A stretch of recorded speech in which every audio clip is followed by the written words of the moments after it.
আকাশ ওর বড় ভাইয়ের সাথে ওনার শ্বশুর বাড়িতে আসে। বাড়িতে এসে আকাশ চলে যায় ওর বেআইনের সাথে দেখা করার জন্য। কেননা তানুর বড় বোন মানে আকাশের ভাবি তানুর জন্য একটা নেকলেস এনেছে, সেটা দেওয়ার জন্য এসেছে। আকাশ, তুমি রুমে যাও, আমি তানুকে এই নেকলেসটা দিয়ে আসি। ভাবি, তুমি বরং ফ্রেশ হয়ে নাও, আমি না হয় দিয়ে আসি। ঠিক আছে, এই নাও, এটা দিয়ে আসো। এইদিকে নেকলেস নিয়ে যেতে থাকে। রুমের দরজা খোলা পেয়ে ভিতরে চলে আসে। ভিতরে এসে যা দেখে তার জন্য প্রস্তুত ছিল না।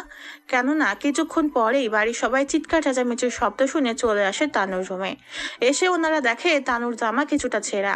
যা দেখে বাকিদের আর বুঝতে বাকি রইল না যে এখানে কি হয়েছে। এদিকে তানু তো কেঁদেই চলেছে। কি হয়েছে তানু, তুই কাঁদছিস কেন? আপু, আহাবু, কি হয়েছে বলবি তো? তোমার দেবর আমাকে রুমে একা পেয়ে। থাক, আর বলতে হবে না।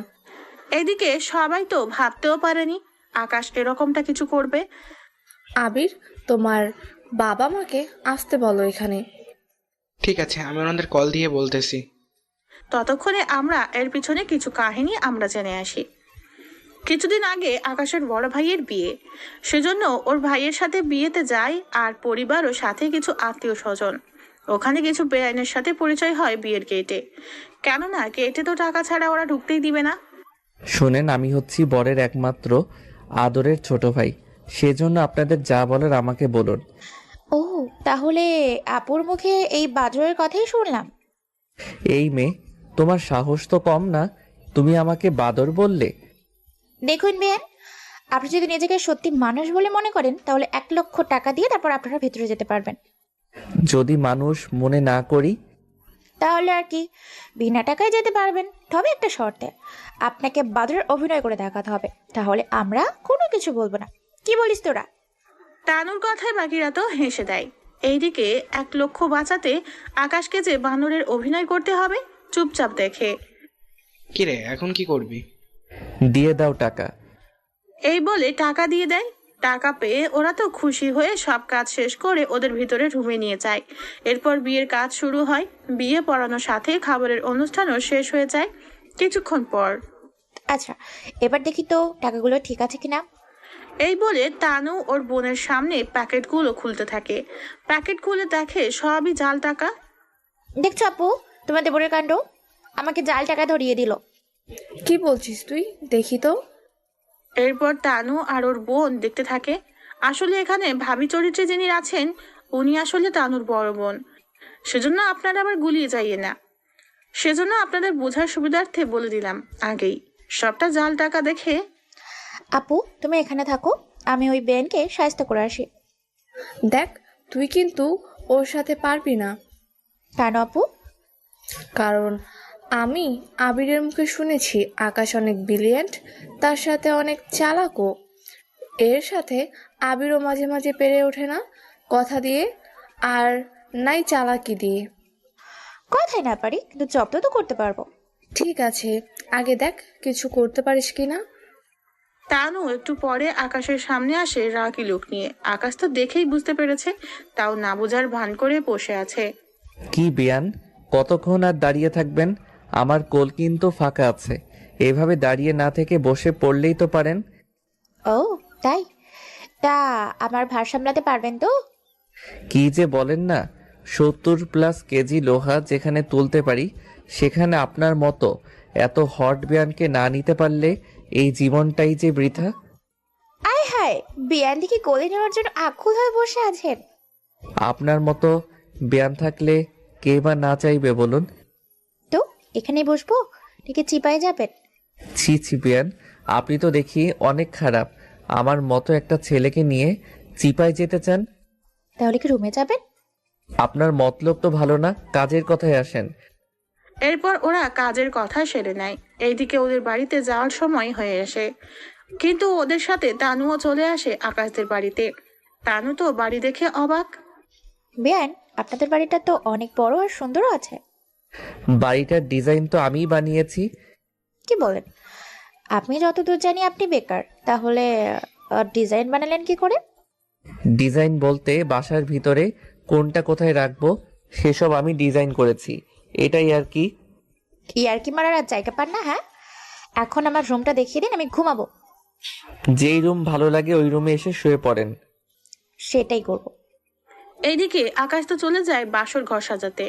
সবটা শেষ হয়ে গেলে বাসর ঘর যখন আবির ঢুকতে যাবে তখন মোটা অঙ্কে কিছু টাকা ওর ভাই থেকে আদায় করে নেয়। এরপর ও রুমে এসে শুয়ে পড়ে। মাঝরাতে আকাশ নরম কিছু অনুভব করে, ভালো করে বুঝতে পারে এটা বিছানা হতে পারে না। সেজন্য মোবাইলে আলো জ্বালাতেই চমকে যায়। আর আলোর কারণে তানুর ঘুম ভেঙে যায়। আর চিৎকার করতে যাবে তখনই তানুর মুখে হাত দিয়ে রাখে। চিৎকার করবেন না, আপনি আমার রুমে কেন? আপনি তো বললেন যে রুমটা ভালো লাগবে, সেই রুমটা যেন শুয়ে পড়ি। তাই বলে আমার রুমে আসবেন? দেখুন, এখন এত রাতে কোথাও যেতে পারবো না, আপনি সোফায় আর আমি খাটে। আমার রুমে আমি কি না সোফায় ঘুমাবো? ঘুমাবেন, নয়তো কি চিৎকার করবেন? ঠিক আছে, যাচ্ছি আমি। আর হ্যাঁ, একদম সুযোগ খোঁজার চেষ্টা করবেন না। আমি সুযোগ খুঁজলে আপনাকে আর ডেকে তুলতাম না। হয়েছে, এবার সোফায় যান। এইদিকে ওরা তো ঘুমাই পড়ে আলাদাভাবে। এখন অনেকে বলবে একটা রুমে খাট সোফা আসবে কি করে। তাদের উদ্দেশ্যে বলতেছি, আপনারা চোখে যা দেখেন তাই উদ্দেশ্যে করে বলেন, আর আমরা যা দেখি তাই গল্পে লেখার চেষ্টা করি। আপনারা বিভিন্ন বাড়িতে বা নিজেদের রুমে এবং কি আমার নিজের রুমেও খাট আর সোফা আছে, সেজন্য আমি ওই উদ্দেশ্যে বলেছি। আবার অনেকে দেখেনি বলে তারা অনেকে অনেক রকম মন্তব্য করে থাকবে। সেদিকে কান না দিয়ে চলুন সামনে কি হচ্ছে তা বোঝার চেষ্টা করি। এইদিকে 2 দিন পর তানু ওদের বাড়িতে যাবে, তখন তানুর হাতে 30,000 টাকা দেয়। কি ব্যাপার বেয়েন, আমাকে এতগুলো টাকা দিচ্ছেন? টাকাগুলো দিচ্ছে আমার সাথে কয়েকটা রাত ছিলেন সেজন্য। দেখুন পাঠকগণ, কথাটা কিন্তু মশকরা করে বলেছে, আপনারা আবার সিরিয়াস ভাবে নিয়েন না কথাগুলো। সিরিয়াসলি? আমার রেট যে এত কম তা তো আমি জানতামই না। তাহলে কত হলে পোষাবে বলেন, আমি তাই দিব। এই তানোর রেট দিতে হলে আপনাকে যে পথে বসতে হবে, সেই জন্য বেয়ান এবার ফাসলামো বন্ধ করুন। বললেন এটা কিসের টাকা? বিয়েতে তো গেইটে ঠিক মতো টাকা দেইনি, সেজন্য এখন দিয়ে দিলাম। ধন্যবাদ আপনাকে। তানু তো চলে যায়। এদিকে আকাশের বাবা মা যে এসে পড়লো তা তো আপনাদের বলতেই ভুলে গেছি। তাহলে এবার ওনাদের কাছে ফিরে যাই। আকাশের বাবা মা আসার পর আবির, কি হয়েছে? তোমরা আমাকে এভাবে কেন বললি আসতে? বাবা, এখানে একটা খারাপ ঘটনা ঘটে গেছে, সেজন্য তোমাকে আসতে বলেছি। খারাপ ঘটনা? সেটা আবার কি করে হলো? কি হয়েছে সেটা তো বলবি। আবির তারপর সবটা বলে। সবটা শোনার পর আচ্ছা আবির, তোর কি মনে হয় তোর ছোট ভাই এরকম একটা কাজ করবে? আমার তো কখনো বিশ্বাস হবে না আকাশ এরকম কোনো কাজ করবে, কিন্তু যা নিজের চোখে দেখেছি তা আমি ভুলে যাব কি করে। এদিকে তানু তো কান্না করে যাচ্ছে, আর অন্যদিকে তানুর বড় বোন ওকে সান্ত্বনা দিয়ে যাচ্ছে। আচ্ছা, এখন কি করলে ওদের দুজনের জন্য ভালো হবে সেটা করো। তাছাড়া বৌমা, তোমাদের যখন গার্জিয়ান নেই, তার উপর তোমার সাথে আবিরের অনেক বছরের পরিচয়, সেজন্য তুমি ভেবে নাও কি করবে। আকাশ যে কাজটা করেছে সে কাজের জন্য আকাশকে বাড়ি থেকে বের করে দিন। আপু কি বলছো এসব? ও যদি বের হয়ে যায়, আমি কি আমার সম্মান ফিরে পাবো? তাহলে তুই কি চাস সেটা বল। আমি চাই আকাশকে বিয়ে করতে। যে তোর সর্বনাশ করতে চেয়েছে তাকেই তুই বিয়ে করতে চাস? হ্যাঁ আপু, কারণ ও যদি আমাকে বিয়ে করে তাহলে সমাজে কিছু হলেও বলতে পারবো। আমাদের আগেই বিয়ে হয়েছে, কিন্তু ও যদি বিয়ে না করে তাহলে তো আমি মুখ দেখাতেও পারবো না। আবির, তুমি আর তোমার পরিবার মিলে এভাবে ঠিক করো কি করবে। আমি কি বলবো, বাবা মা যা ঠিক করবে তাই হবে। যেহেতু এটা একটা মেয়ের জীবনের প্রশ্ন, সেজন্য আজই আমি তানু আর আকাশের বিয়ে দিব। এতে ঘরের মেয়ে ঘরেই থাকবে। কিন্তু আমি তো তানুকে বিয়ে করব না। কথাটা শুনে বাকিরা অবাক হয়, কেননা বাকিরা না জানলেও তানু ঠিকই জানে আকাশ যে ওকে বিয়ে করবে না। কথাটা শুনে তানু তো ন্যাকা কান্না শুরু করে দেয়। দেখেছেন আমার বোনটা কতটা অসহায়। অসহায় নাকি চতুর তা তো আমি জানি। দেখ, হয় তুই অনুকে বিয়ে করবি, না হলে তুই এ বাড়ি থেকে বেরিয়ে যাবি। আর কখনো তোর মুখ যেন আমাকে দেখতে না হয়। এইদিকে সবাই তো বলেই চলেছে, কিন্তু আকাশ চুপচাপ করে চোখের পানি মুছে নিল। এইদিকে আকাশের মায়ের মন তো মানছে না, কিন্তু আকাশের বাবার কথা ফেলতেও পারছে না। অনেক কিছুর পর আকাশ ওর বাড়িতে আসে পরিবার সহ। তবে সাথে তানুও চলে এসেছে। আকাশ ওই রুমে যায় আর কিছু পোশাক নিয়ে বেরিয়ে ড্রয়িং রুমে আসে। তোমরা ভালো থেকো, আমি চলে যাচ্ছি তোমাদের কাছ থেকে, তবে কখনো ফিরে আসবো না এই মুখ নিয়ে। আর তানু, ভালো থেকো। তোমার উপরে কোনো অভিযোগ নেই আমার। আমার শুধু আফসোস হচ্ছে আমার পরিবারের উপর, যারা আমাকে আজকে তোমার জন্য অবিশ্বাস করেছে। শেষবারের মতো কোনো কথা না বলে চলে আসে। আকাশ চলে যাওয়ার পর আকাশের মা অনেক কান্না করে, আর আবিরও। এদিকে তানুর বোনের একটুও মন খারাপ হয়নি, তবে তানুর এখন কি হবে এই ভেবেই পাচ্ছে না। আপু, এখন এখন কি হবে? আম্মু, আব্বু, আপনারা যদি চান তানু এই বাড়িতে থাকুক, ওই এ বাড়িতে ও একা একা থাকবে কি করে? কিন্তু আকাশ যদি কখনো ফিরে আসে তখন তো ওকে সহ্যই করতে পারবে না। আমি যতদিন আছি ততদিন আকাশ যেন এখানে আসতে না পারে। তাছাড়া ওখানে থাকলে আকাশের ক্ষতি করে দিতে পারে, তখন তো আমাদেরই সম্মান যাবে। আমার ছেলেটা এতটাও খারাপ না। কতটা ভালো তা আমি নিজেই দেখতে পেলাম আজকে। আচ্ছা, তোমরা নিজের রুমে যাও। আমি তানুকে নিয়ে রুমে যাচ্ছি। আব্বু, আমি অফিসে গেলাম। যে যার মতো তো কাজে চলে গেল। এইদিকে রুমে এসে তানু ওর বোনকে জড়িয়ে ধরে কান্না করে। দেখ, যা হওয়ার হয়েছে, তোর কোনো ক্ষতি তো করতে পারেনি। আপু, আমি যা বলছি সবই মিথ্যে বলেছি। কি কি মিথ্যে বলেছিস? এরপর তানু সবটা বলতে থাকে। সবটা শুনে এবার তানুর বোনের মাথায় তো আকাশ ভাঙার মতো অবস্থা। তুই কি পাগল হয়েছিস? ওর মতো একটা ছেলেকে তুই এরকম একটা মিথ্যা অপবাদ দিয়েছিস? আমি এখনই আমাকে সত্যি এটা বলতেছি। আপু, এমনটা করলে ওনারা আমাকে তো ওই বাসা থেকে বের করে দিবে, সাথে তোমাকেও যদি বের করে দেয়। মানে কি বলতে চাইছিস তুই? তুই যদি এই ঘটনাগুলো ওনাদের বলিস তাহলে তো আমাদের মারবে, সাথে এই বাসা থেকে বেরও করে দিবে। বের হয়ে গেলে আমি এত বড় বাড়িতে কি করে একা একা থাকবো? তার সাথে আমার সাথে তোকেও অনেকগুলো কথা শোনাবে। তাই বলে আমাদের দুজনের জন্য আকাশকে এভাবে কষ্ট দিব? ছেলেটা কি করবে না করবে এগুলোও তো কিছুই জানতে পারবো না। না জানি কতটা কষ্টের মধ্যে কাটাবে। তোমার দেবর তো এমনিতে অ্যাকাউন্ট আছে, আর লক্ষ লক্ষ টাকাও আছে অ্যাকাউন্টে। ওই টাকা দিয়ে ওনার মতো আরামে 5-6 বছর চলে যাবে সেই টাকা দিয়ে। তারপরও কিন্তু এখন আমার আফসোস হচ্ছে, তুই আমার বোন হয়ে এরকম কিছু করবি আমি তো ভাবতেও পারিনি। তুই আমার চোখের সামনে থেকে যা। প্লিজ আপু, তুই অত আমার সাথে এরকম করিস না। যদি কখনো আকাশের সামনে তোর দেখা হয়, তুই অবশ্যই ওর কাছে মাপ চেয়ে নিবি। তবে জানি না আকাশ তোকে মাপ করবে কিনা। আমার সাথে কখনো দেখা হলে আমি ওকে যেভাবেই হোক ফিরিয়ে আনবই। আঙ্কেল, আপনি এভাবে বসে আছেন কেন? কোনো সমস্যা হয়েছে কি? হ্যাঁ, আমার হাড়ে একটু ব্যথা হচ্ছে। হসপিটালে যাওয়াটা খুব দরকার, কিন্তু আমি হসপিটালে যে যাব তাও তো পাচ্ছি না। তুমি আমাকে একটু হসপিটালে নিয়ে যেতে পারবে? অবশ্যই আঙ্কেল, নিয়ে যাব। কোন হসপিটালে যাবেন? এরপর আঙ্কেল একটা হসপিটালের নাম বলে। ওই হসপিটালে নিয়ে আসে। ওখানে ডক্টর ওনাকে দেখে কিছু ঔষধ আর ট্রিটমেন্ট করতে থাকে। 2 ঘন্টা পর আকাশ আসে রুমে। আঙ্কেল কেমন আছেন এখন? বাসায় কি একা একা ফিরতে পারবেন, না আমি দিয়ে আসবো? দিয়ে আসতে পারলে তো ভালোই হয়। তাছাড়া আমার বয়সও হয়েছে, কবে যে মারা যায় ঠিক নেই। কি বলেন আঙ্কেল? আপনাকে দেখে বোঝা যায় আপনি আরো অনেক বছর বাঁচবেন। তাছাড়া আপনার পরিবারে কে কে আছে কাউকে তো খবরও দিলাম না। আমার পরিবারে আমার একটা ছেলে আর একটা মেয়ে।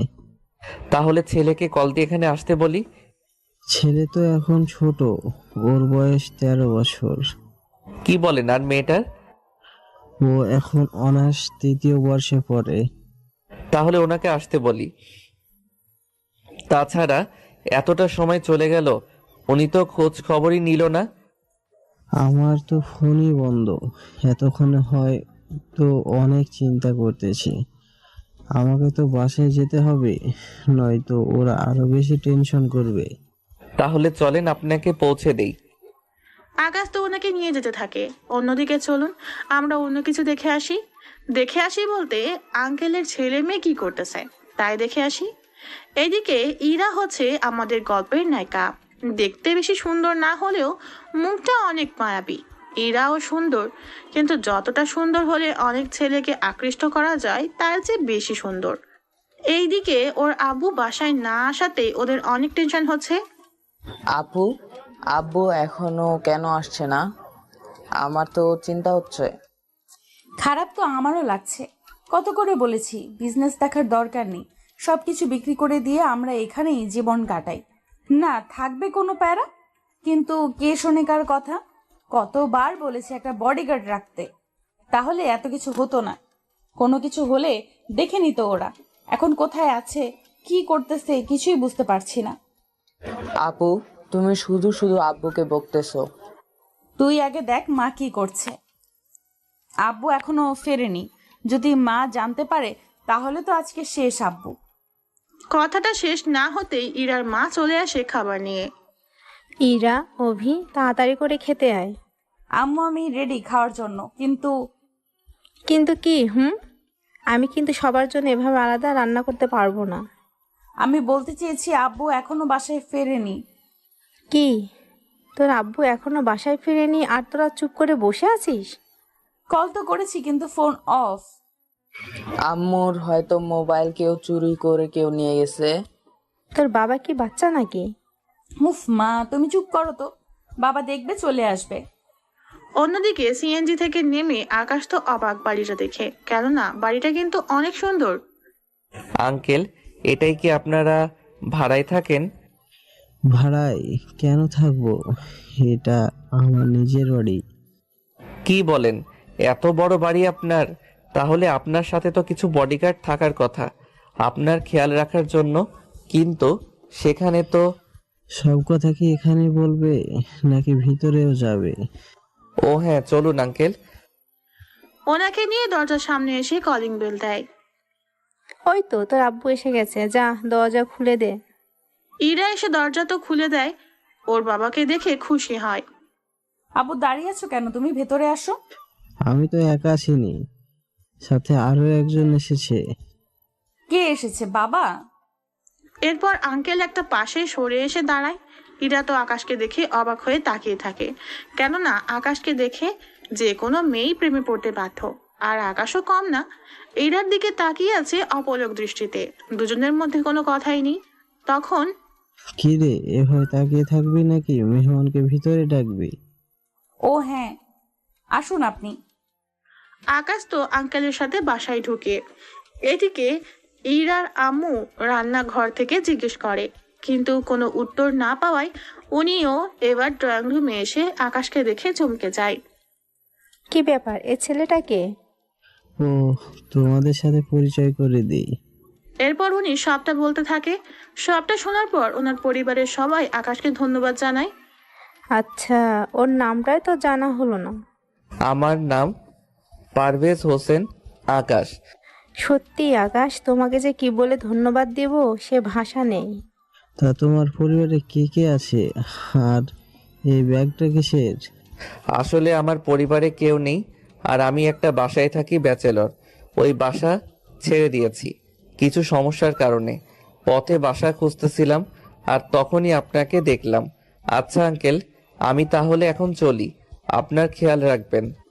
আচ্ছা শোনো, আজকে রাতে তো তুমি থাকার জায়গা এমনিতেই পাবে না, সেজন্য বলছিলাম কি তুমি আজকে রাতটা থাকো আমার বাসাতে। আপনাদের অসুবিধা হবে না তো? আমাদের কোনো অসুবিধা হবে না, তুমি অভির সাথে আজকে রাতটা ঘুমাও। এখন খেয়ে নাও আপাতত। খাবার শেষ করে অভির সাথে রাতে শুয়ে পড়ে। পরের দিন সকালে নাস্তা করতে বসে সবাই। তখন আচ্ছা আকাশ, তোমার ব্যাপারে তো কোনো কিছু জানা হলো না। তুমি পড়াশোনা কতটুকু করেছো আর কি কাজ করো? আঙ্কেল, আমি মাস্টার্সে পড়ি, আর তেমন একটা কাজ করি না, টিউশন করিয়ে হয়ে যায় সব কিছু। তা এখন তাহলে থাকবে কোথায়? তা তো জানি না, তবে এখানে কোথাও বাসা খুঁজে নিব। আচ্ছা, তুমি যদি কিছু মনে না করো একটা কথা বলবো কি? কি কথা আঙ্কেল? দেখো, আমার তো বয়স হয়েছে, আর তোমার চাচিরও, তাছাড়া বাসায় দারোয়ান ছাড়া আর কেউ নেই পুরুষ বলতে। সেজন্য বলছিলাম কি, তুমি আমাদের বাসায় থাকো, তোমাকে কোনো টাকা দিতে হবে না। আমার বাসায় থাকবে আর খাবে, আর আমার ছেলের অভিকে তুমি টিউশনি করাবে। এর চেয়ে বেশি কিছুই চাই না আমি। এখন তুমি বলো, তুমি কি করবে? কিন্তু আঙ্কেল, আমি এখানে থাকলে তো সমস্যাই হয়ে যাবে। কি সমস্যা বলো? দেখুন আন্টি, একটা অপরিচিত ছেলেকে রাতে আশ্রয় দিয়েছেন থাকার জন্য, আর খাওয়ার জন্য খাবার, এই পর্যন্ত ঠিক আছে। কিন্তু এভাবে অপরিচিত ছেলেকে বাসায় থাকতে দেওয়া কি ঠিক হবে? তাছাড়া আশেপাশে কেউ জানতে পারলে তো বদনাম তো আপনাদেরই হবে, তার উপর বিবাহ উপযুক্ত। দেখুন, এর ভেতরে একদম আমাকে টানবেন না। আমি কই কি বললাম? এই যে বারবার আমার বাবা মাকে বিয়ের কথা কেন মনে করিয়ে দিচ্ছেন? দেখো বাবা মা, আমি এত তাড়াতাড়ি বিয়ে করছি না, সেজন্য তোমরা এই কথাটা মাথায় ভালো করে ঢুকিয়ে নাও। হীরা, তুই চুপ করবি? ও আগে কি বলতে চাই ছেলেটাকে বলতে দে। বিয়ে ছাড়া যে কোনো কিছু বলুক, এতে আমার আপত্তি নেই। আমি তো বিয়ের কথা একবার মুখে নিলাম, কিন্তু আপনি তো অনেকবার নেওয়াও শেষ। সে যাই হোক, এরপর কি বলার আছে তা বলুন। আমি এই বাসায় থাকলে অনেকে বাজে বাজে মন্তব্য করবে, বিষয়টা বুঝতে পারছেন আপনারা? দেখো, তুমি যেখানে আমার জীবন বাঁচিয়েছো, সেখানে তো আমি তোমাকে অপরিচিত আর ভাবি না। তাছাড়া তুমি এই বাসাতে থাকবে, তা অভি, তুমি ওর কাছে টিউশনি করবে তো? হ্যাঁ বাবা, আমি রাজি। তাহলে আকাশকে আলাদা একটা রুম দেখিয়ে দাও, ও আজ থেকে এখানে ঘুমাবে। আর ইরা, তোর কোনো আপত্তি নেই তো? আমার কোনো আপত্তি নেই, তবে ওনাকে বলো আমার রুমে যেন কখনো না আসে। আমি কেন আপনার রুমে যাব? আসতেই তো পারেন। দেখুন, এতটা অভদ্র নই আমি। তা তো কয়েকদিন যাওয়ার পরে বোঝা যাবে। তা তোমার ভার্সিটি এখান থেকে কত দূরে? এখান থেকে তো অনেকটাই দূরে, সেজন্য ভাবতেছি আশেপাশে কোনো ভার্সিটিতে আমি বদলি হয়ে চলে আসব। তাহলে একটা কাজ করো, তুমি ইরার সাথে ওর ভার্সিটিতে ভর্তি হয়ে যাও, তাহলে তোমরা একই সাথে ভার্সিটিতে যেতে পারবে। আব্বু, আমি কেন ওনার সাথে যাব? তাছাড়া আমার বান্ধবীরা দেখলে আমি ওদের কি জবাব দেব? আঙ্কেল, ইরা তো ঠিক বলেছে, তাছাড়া আমি আলাদা যাব, সমস্যা নেই। কিন্তু ইরার জন্য তো আলাদা একজন ড্রাইভার আছে, আর আমার জন্য। তার উপর তোমার জন্য যদি আলাদা ড্রাইভার রাখতে চাই, তাহলে তো। আঙ্কেল, আমি ড্রাইভ করতে পারি, সেজন্য আমার ড্রাইভারের প্রয়োজন পড়বে না। তাহলে তুমি আর ইরা একই সাথে ভার্সিটিতে যাবে, এটাই ফাইনাল। এইদিকে ইরারও কোনো কিছু বলার ছিল না। অন্যদিকে আকাশ ওর আগের ভার্সিটিতে যায় আর ওখান থেকে কাগজপত্র সব ঠিক করে নেয়। এরপর ইরার ভার্সিটিতে চলে আসে সবকিছু জমা দিতে। ওখানে আকাশ তানুকেও দেখতে পায়, কিন্তু তাও শিওর না ওটাই যে তানু। ওখান থেকে বের হতেই, কি ব্যাপার, কোথায় যাচ্ছেন? কোথায় আর যাব, এসেছি তো কাগজপত্র জমা দেওয়ার জন্য। এখন একটু ক্যান্টিনে বসে নাস্তা করে নিব, এরপর আপনাকেই কল করতাম বাসায় যাবেন কিনা। আমার লেট হবে, তাছাড়া নতুন ভার্সিটিতে যখন এলেন তখন কিছু বন্ধু তো বানাতে পারেন। তার প্রয়োজন হবে না। তা আপনি একা দেখতেছি, আপনার বান্ধবী বা বন্ধু কি নেই? আছে তো, ওরা এখন তো রুমে, আমি একটু আগে বেরিয়ে পড়েছি। তাছাড়া আমার বান্ধবীদের সাথে আপনার কি কাজ? কাজ নেই, শুধু জানার ছিল আছে কিনা। আচ্ছা, তাহলে খেয়ে নিন, ওরা আসলে তারপর আমি খাবো। তাছাড়া আপনি গাড়ি নিয়ে চলে যান, আমি সিএনজি করে চলে যাব, আর বান্ধবীদের গাড়িতে করে আমাকে নামিয়ে দিবে ওরা। ঠিক আছে। ওখান থেকে খেয়ে বেরিয়ে পড়ে। কয়েকদিন যায়, আকাশ ওই বাড়িতে নিজেকে খুব ভালোভাবে মানিয়ে নিয়েছে। রাতের বেলায় খাবার টেবিলে, আকাশ, তুমি কি ভার্সিটিতে কম যাও মনে হচ্ছে? কই আঙ্কেল, ঠিক সময় তো যাচ্ছি। সপ্তাহে তো 3 দিন যাও মনে হচ্ছে। আমার ক্লাসই হয় 3 দিন। বাকি 3 দিন বাসায় পড়ে না থেকে তুমি ভার্সিটিতে যাও আশা করো। ঠিক আছে আঙ্কেল, তাই করব আমি। রাতের বেলায় নিজের মা বাবা আর ভাইয়ের জন্য মন খারাপ হচ্ছিল, সেজন্য অভিকে পড়ার টেবিলে রেখে চলে আসে ছাদে। আকাশ ছাদে উঠে ওর পরিবারের ছবিগুলো দেখতে থাকে, বিয়ের দিনগুলোর ছবিগুলো। এদিকে ইরা তখন ছাদে উঠে, যা আকাশ খেয়াল করেনি, কেননা আকাশ তো ছবির দিকেই তাকিয়ে আছে, আশেপাশে কেউ আছে কিনা তার খেয়াল নেই। সেজন্য ইরা চুপি চুপি আকাশের পিছনে এসে দাঁড়ায়। কোনো কিছু দেখার আগেই একটা তেলাপোকা এসে ইরার শরীরে এসে বসে। বাঁচাও বাঁচাও, এই তেলাপোকা আমাকে খেয়ে ফেলবে। কথাটা শুনে আকাশ পিছনে ফিরে তাকায়, তখনই ইরা আকাশকে জড়িয়ে ধরে রাখে শক্ত করে। এমন ভাবে ধরে রেখেছে মনে হচ্ছে ছেড়ে দিলেই ওকে কেউ ধরে নিয়ে যাবে। অনেকটা সময় যাওয়ার পরে আকাশের হার্টবিট অনেকটা বেড়ে যায়, আর সাথে ইরারও। এমনটা কখন হয় তা শুধু কাপড়রাই জানে বেশি করে। তখন একটা নড়াচড়া দেখে ইরা এবার আকাশকে ছেড়ে দাঁড়ায়। সরি, আমি বুঝতে পারিনি, প্লিজ আমার বুক থেকে তেলাপোকাটা বের করে দিন। কি? আমি ওখানে হাত দিব কি করে? আপনি নিজে বের করে দিন। দেখুন আমি পারবো না, প্লিজ আপনি বের করেন।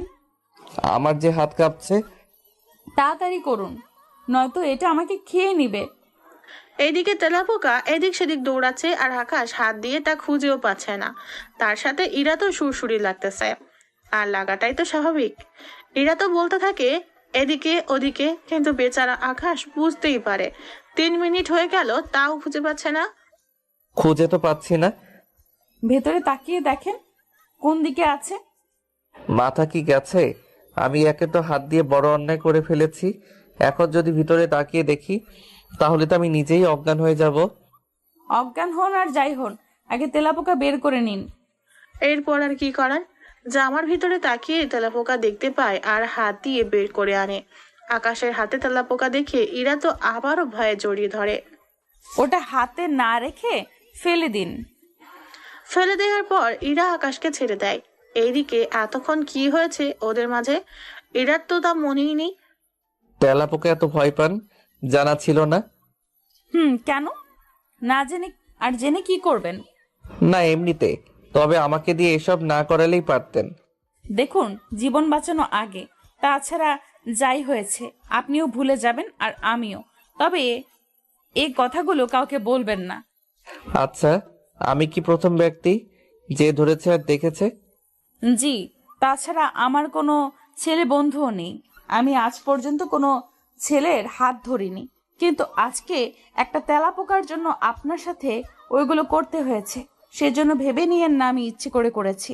তবে যাই বলুন, অনেক সুন্দর কিন্তু দেখতে। তবে রে, তোকে তো আমি। আকাশ রুমে এসে দরজা আটকে দেয়। এদিকে ইরা ওর রুমে এসে শুয়ে পড়ে, আর একটু আগে ঘটে যাওয়া কাহিনীগুলো দুজনেই মনে করতে থাকে, আর দুজনেই লজ্জা পেতে থাকে। পরের দিন সকালে রেডি হয়ে বের হয়ে এসে গাড়িতে বসে থাকে, আর ইরার জন্য অপেক্ষা করে। ইরা এসে গাড়ির পিছনের সিটে এসে বসে। আমাকে কি ড্রাইভার মনে হচ্ছে? ড্রাইভার কেন মনে হবে? তাহলে সামনে না বসে পিছনে বসলেন কেন? এখন তো সবাই ভাববে আমি ড্রাইভার। আমি তো পেছনেই বসবো। ঠিক আছে, আমিও সবাইকে সবটা বলে দিব।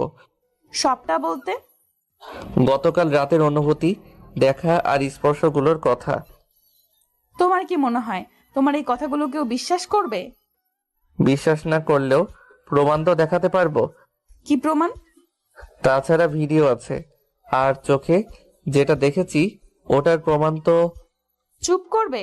আমি ভালো করে জানি তোমার কাছে কোনো ভিডিও নেই, শুধু চোখে যেটা দেখেছো ওটা প্রমাণ করতে পারবে, কিন্তু এই প্রমাণের কোনো ভিত্তি নেই। তুমি তো দেখি অনেক চালাক, তবে তুমি সামনে না আসলে কিন্তু। যা খুশি করেন, আমি তো আসবো না সামনে। এইদিকে ইরাকে নিয়ে ভার্সিটিতে আসে। ওখানে ইরার সাথে আকাশকে দেখে ইরার বান্ধবীগুলো তো হা করে তাকিয়ে আছে, কেননা ওরা এর আগে আকাশকে দেখেনি। ইরা তো গাড়ি থেকে নেমে চলে আসে ওর বান্ধবীর কাছে, আর আকাশ তো গাড়ি পার্ক করতে যায়। এইদিকে কিরে ইরা, তোর গাড়ি থেকে ওই হ্যান্ডসাম ছেলেটা যে নামলো, আমাদের সাথে পরিচয় করিয়ে কি দিবি না? তোর কাছে কোন দিক দিয়ে ওকে হ্যান্ডসাম লাগলো? কেন রে, আমাদের থেকে তো ছেলেটাকে ভালোই লেগেছে, তা ওর নাম্বারটা দিবি আমাদের? ওই বেবির বাচ্চা, আগে আমি পছন্দ করেছি, তুই কেন নাম্বার চাইবি? বুঝলাম না তোদের কথা, যে আমার ড্রাইভার আর তোরা কিনা তার জন্য এইভাবে ঝগড়া করছিস নিজেদের মধ্যে? ওদের ঝগড়ার ভিতরে আকাশও এসে পড়ে। আমাকে নিয়ে কি কথা হচ্ছে? ওই তো চলে এসেছে। কে এসেছে? আমরা তো তোমার কথাই বলেছি। কোথায় ছিলে এতক্ষণ? এই তো কাজে। তা আপনাদের তো চিনলাম না। আমরা তো ইরার বান্ধবী। আচ্ছা, ইরা তো পরিচয় করিয়ে দিবে না, তাই আমরা নিজেরাই পরিচয় হয়ে নিচ্ছি। ওরা একে একে পরিচিত হতে থাকে। এইদিকে ইরার তো হিংসে হচ্ছে কিছুটা, কেননা ওরা আকাশের সাথে হেসে হেসে কথা বলছে, সেজন্য সাথে গল্প করতেছে। রাতের ঘটনা বলতে যাবে তখনই, তোরা কি শুরু করলি? আর তোমার কি কাণ্ডজ্ঞান নেই? ওইসব কথা কেউ কি বলে? গাড়িতে ওঠার পরে যে বলেছিলাম আমি, তখন তো ঠিকই। আমাদের বলো, রাতে কি হয়েছে আর গাড়িতে কি? তোদের কোনো কিছুই শুনতে হবে না, তোরা যা তো এখান থেকে। তার মানে আমরা যা ভাবছি সেগুলি কি? তার চেয়ে বেশি কিছু হয়েছে। তাহলে বলো, আমরা শুনি। মোমের বাচ্চা, কিছুই শুনতে হবে না। আর আপনি যদি একটা কথা বলেন তাহলে আপনাকে এখানেই খুন করে ফেলবো। কেন? গাড়িতে তো ঠিকই বলেছো, বললেও সমস্যা নেই। তাহলে এখন কেন বাধা দিচ্ছ? তাই বলে এইভাবে বলবে নাকি? আমার আমার কি লজ্জা নেই নাকি? লজ্জা যদি থাকতো তাহলে আমাকে দিয়ে। বাকিটা বলার আগে মুখ চেপে ধরে। এতে আকাশ চুপ হয়ে যায়।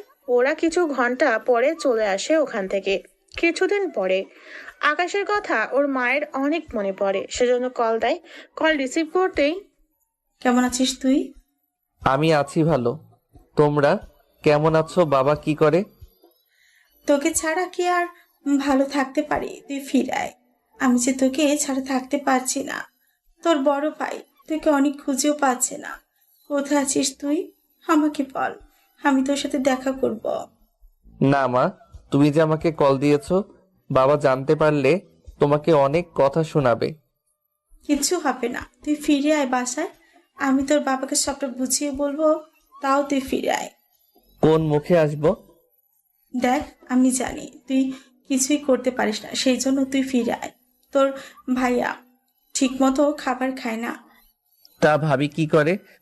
তোর ভাবি তো আছে ভালোই, তবে তানু আমাদের বাসায় থাকে, আর আবির তো তানুর সাথে কথাও বলে না। এই নিয়ে তোর ভাবির সাথে তোর ভাইয়ার একটু মন খারাপ।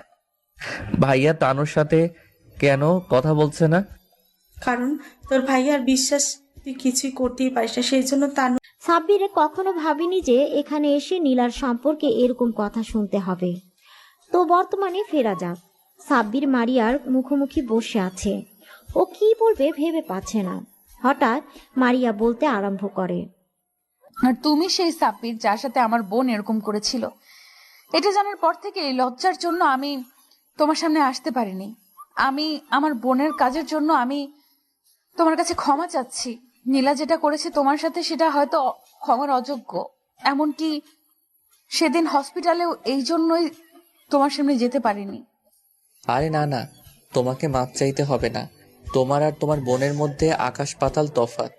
তোমার বোনের থেকে আমি প্রথম থেকেই দূরে দূরে থাকতাম, কারণ ওকে আমার কখনোই পছন্দ ছিল না। শুধু ওর জেদের কাছে হার মেনে ওর সাথে রিলেশনে যেতে হয়েছিল। থাক, সেগুলো পুরনো অতীত। ওসব কথা আর না তোলাই ভালো। ভালো। তবে তুমি কি আমাকে ক্ষমা করে দিয়েছো তো? ক্ষমা করার প্রশ্নই ওঠে না। তুমি তো কখনো ভুল করনি। যা করেছে নীলা করেছে, তার ভুলের জন্য তুমি কেন লজ্জিত হবে? এসব কথা আমি ভুলে গেছি। সেসব কথা মনে করে নিজেকে ছোট করো না। আমি কখনোই ওর জন্য তোমাকে অন্য চোখে দেখিনি। আমি মেয়েদেরকে অনেক সম্মান করি, তাই তোমাকে কখনো অসম্মান করব না, কথা দিলাম। সাব্বিরের কথা শুনে মারিয়া একটা স্বস্তির নিঃশ্বাস ফেলে সাব্বিরকে বলে, তাহলে আজ থেকে আমরা বেস্ট ফ্রেন্ড। সাব্বির একবার মারিয়ার দিকে তাকাচ্ছে, একবার মারিয়ার হাতের দিকে, তারপর মুচকে একটা হাসি দিয়ে মারিয়ার হাতের সাথে হাত মিলিয়ে বলে, ওকে বেস্ট ফ্রেন্ডস। মারিয়া কিছুক্ষণ চুপ থেকে বলে, আচ্ছা, আমি একটা প্রশ্ন করব তোমাকে। বলো, কি বলবে? আচ্ছা, আমি তো নীলাকে পড়াতে যেতাম, কোনোদিন তো তোমাকে দেখিনি। আরে পাগল, আমি তো পড়াশোনার জন্য দেশের বাইরেই গিয়েছিলাম। নীলার হঠাৎ চলে যাওয়ায় আব্বু আম্মু অনেক ভেঙে পড়েছিল, তাই আমাকে দেশে ফিরে আসতে হয়েছে। তারপর আব্বু আম্মু আর আমাকে যেতে দেয়নি, এইখানে থেকে পড়াশোনাটা কন্টিনিউ করছি। নীলা চলে যাওয়াতে আব্বু আম্মু আমাকে চোখে হারায়, তাই কোথাও একা ছাড়ে না, সবসময় আমাকে চোখে চোখে রাখে, সামনে নিয়ে রাখে। ও আচ্ছা, বুঝলাম। এভাবে দেখতে দেখতে বেশ কয়েকদিন কেটে গেছে। আর এই কয়েকটা দিনে মারিয়া আর সাব্বিরের মাঝে খুব ভালো বন্ধুত্বপূর্ণ সম্পর্ক তৈরি হয়েছে। মারিয়া ধীরে ধীরে সাব্বিরের প্রতি অনেক দুর্বল হয়ে পড়েছে। মারিয়া এখন সাব্বিরকে ছাড়া কিছুই কল্পনা করতে পারে না, তারপরও সাব্বিরকে নিজের মনের কথা বলতে পারে না। এভাবে হঠাৎ একদিন সাব্বিরের ক্যান্টিনের দিকে যাচ্ছিল।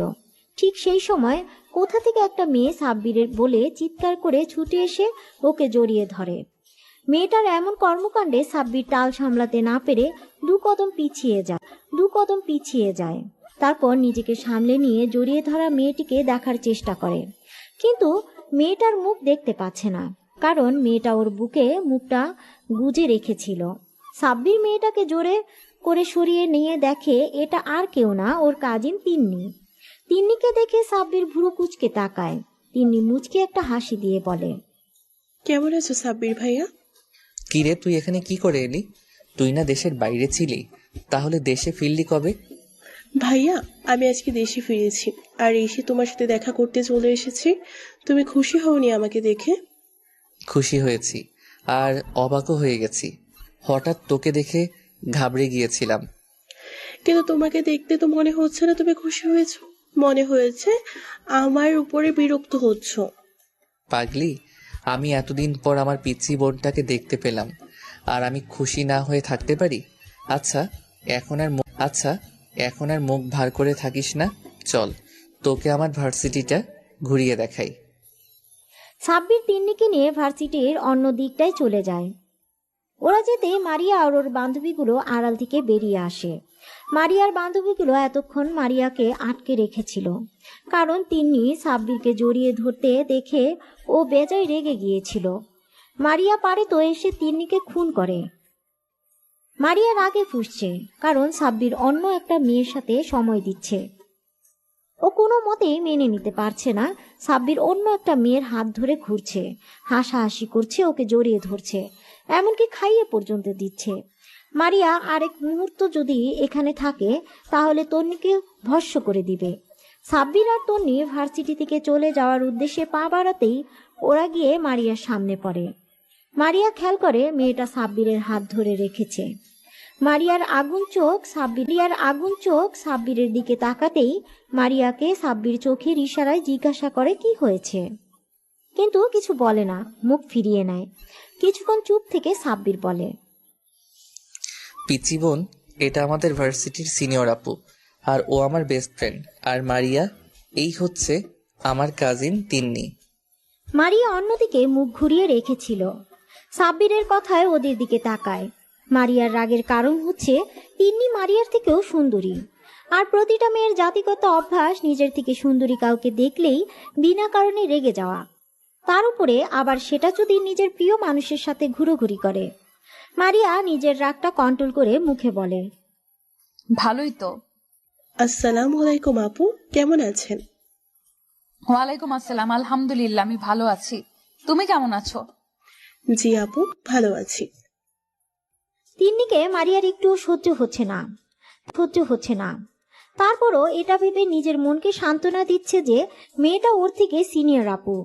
তিন্নি সাব্বিরকে ছোটবেলা থেকেই অনেক ভালোবাসে, কিন্তু সাব্বিরের অতিরিক্ত রাগের কারণে কখনো ভয়ে ওকে বলতে পারেনি। তিন্নি নিজেও মারিয়াকে দেখে সহ্য করতে পারছে না। ও নিজেকে এটা ভেবে সান্ত্বনা দিচ্ছে যে মারিয়া সাব্বিরের সিনিয়র, তাই ওর সাথে কখনোই সাব্বিরের সম্পর্ক হয় না। মারিয়া রেগে সেখান থেকে ওর বান্ধবীদেরকে নিয়ে সেখান থেকে চলে যায়। সাব্বির মারিয়াকে কয়েকবার ডাকলো, তারপরও দাঁড়ালো না। সাব্বির তিন্নিকে নিয়ে বাসায় চলে আসে। তারপর ভিতরে আসতেই আম্মু বলে, কিরে, তোরা চলে এসেছিস? মেয়েটাকে কতবার বললাম ভার্সিটিতে যেতে হবে না, তুই একটু পরেই চলে আসবি, তারপরও দেখা করতে চলে গেল। ও আমার সুইট কিউট আন্টি, আমি এতদিন পরে দেশে ফিরলাম আর ঋষি সাব্বির ভাইয়াকে দেখবো না, এটা কোনো কথা? আমি ভাইয়ার জন্য দেশে ফিরছি না। তিন্নির কথা শুনে সাব্বির অবাক হয়ে ওর দিকে তাকায়, তারপর ওর মাথায় একটা চাটি মেরে বলে, এই, তুই আমার জন্য দেশে ফিরেছিস মানে? সাব্বিরের হাতির চাটি খেয়ে তিন্নির হুঁশ ফিরে বুঝতে পারে ও আবেগের বশে কি বলে ফেলেছে।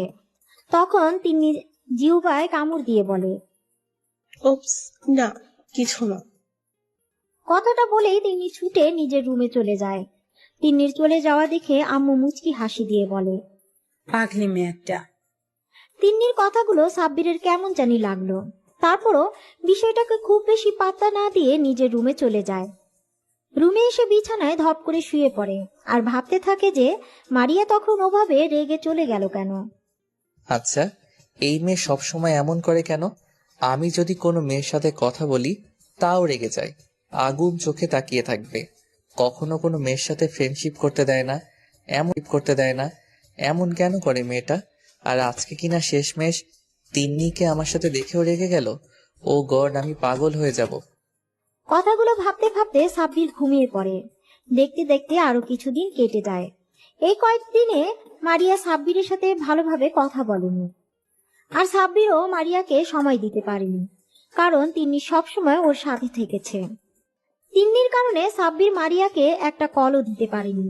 কয়েকটা দিন পর ঘটনা, সাব্বির সেদিন ক্লাস করছিল, তখন প্রিন্সিপাল স্যার এসে বলে, অ্যাটেনশন প্লিজ, সবার উদ্দেশ্যে বলা হচ্ছে আগামী পরশুদিন আমাদের ভার্সিটি থেকে দুটো ব্যাচকে ট্যুরে নিয়ে যাওয়া হবে।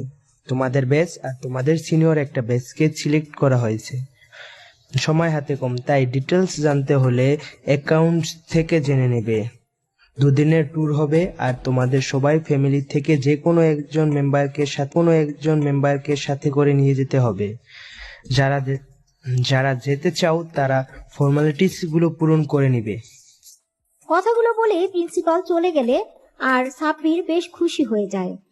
ক্লাস শেষ করে সাব্বির বাইরে আসতেই মারিয়া ওর সামনে আসে আর জিজ্ঞাসা করে, সাবির, তুমি কি ট্যুরে যাচ্ছ? হ্যাঁ যাব তো, কেন তুমি যাবে না? হ্যাঁ, আমিও যাব। মারিয়া বেশ কিছুক্ষণ চুপ থেকে ওর না আঙুলে পেঁচাতে পেঁচাতে আমতা আমতা করে বলল, আসলে মানে না, ওই হয়েছে কি।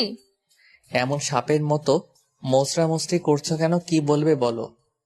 না মানে তোমার পাশের সিটটা আমার জন্য রাখবে, অন্য কাউকে বসতে দিবে না। মারিয়া কথাটা বলেই লজ্জা পেয়ে মাথা নিচু করে নেয়। এই সামান্য বিষয় নিয়ে তুমি এমন আমতা আমতা করছো, এতে এত সংকোচ করার কি আছে? তুমি আমার ফ্রেন্ড, তুমি আমার পাশে বসতেই পারো।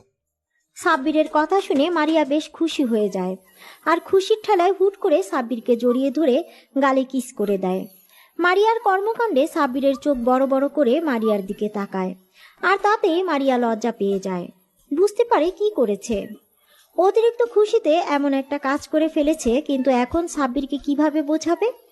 মারিয়া লজ্জা পেয়ে দৌড়ে সেখান থেকে পালিয়ে যায়, আর সাব্বির ওদিক এদিক তাকিয়ে মাথা চুলকাতে চুলকাতে মুচকে একটা হাসি দিয়ে চলে যায়। দুদিন পর সাব্বির ট্যুরে যাওয়ার জন্য বাসে উঠে সিটে বসে আসে। সাব্বির আজকে মন খারাপ। আচ্ছা, আপনারা হয়তো ভাবছেন কেন ওর মন খারাপ, সবই বুঝতে পারবেন।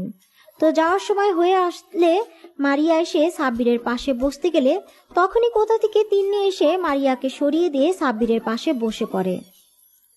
এবার আপনারা বুঝতে পারলেন তো সাব্বিরের মন খারাপের কারণ। মারিয়ার অনেক কষ্ট হচ্ছে সাব্বিরের পাশে তিন্নিকে দেখে, তারপরও মারিয়ার কিছু বলে না। সাব্বিরের পিছনের সিটে বসে পড়ে।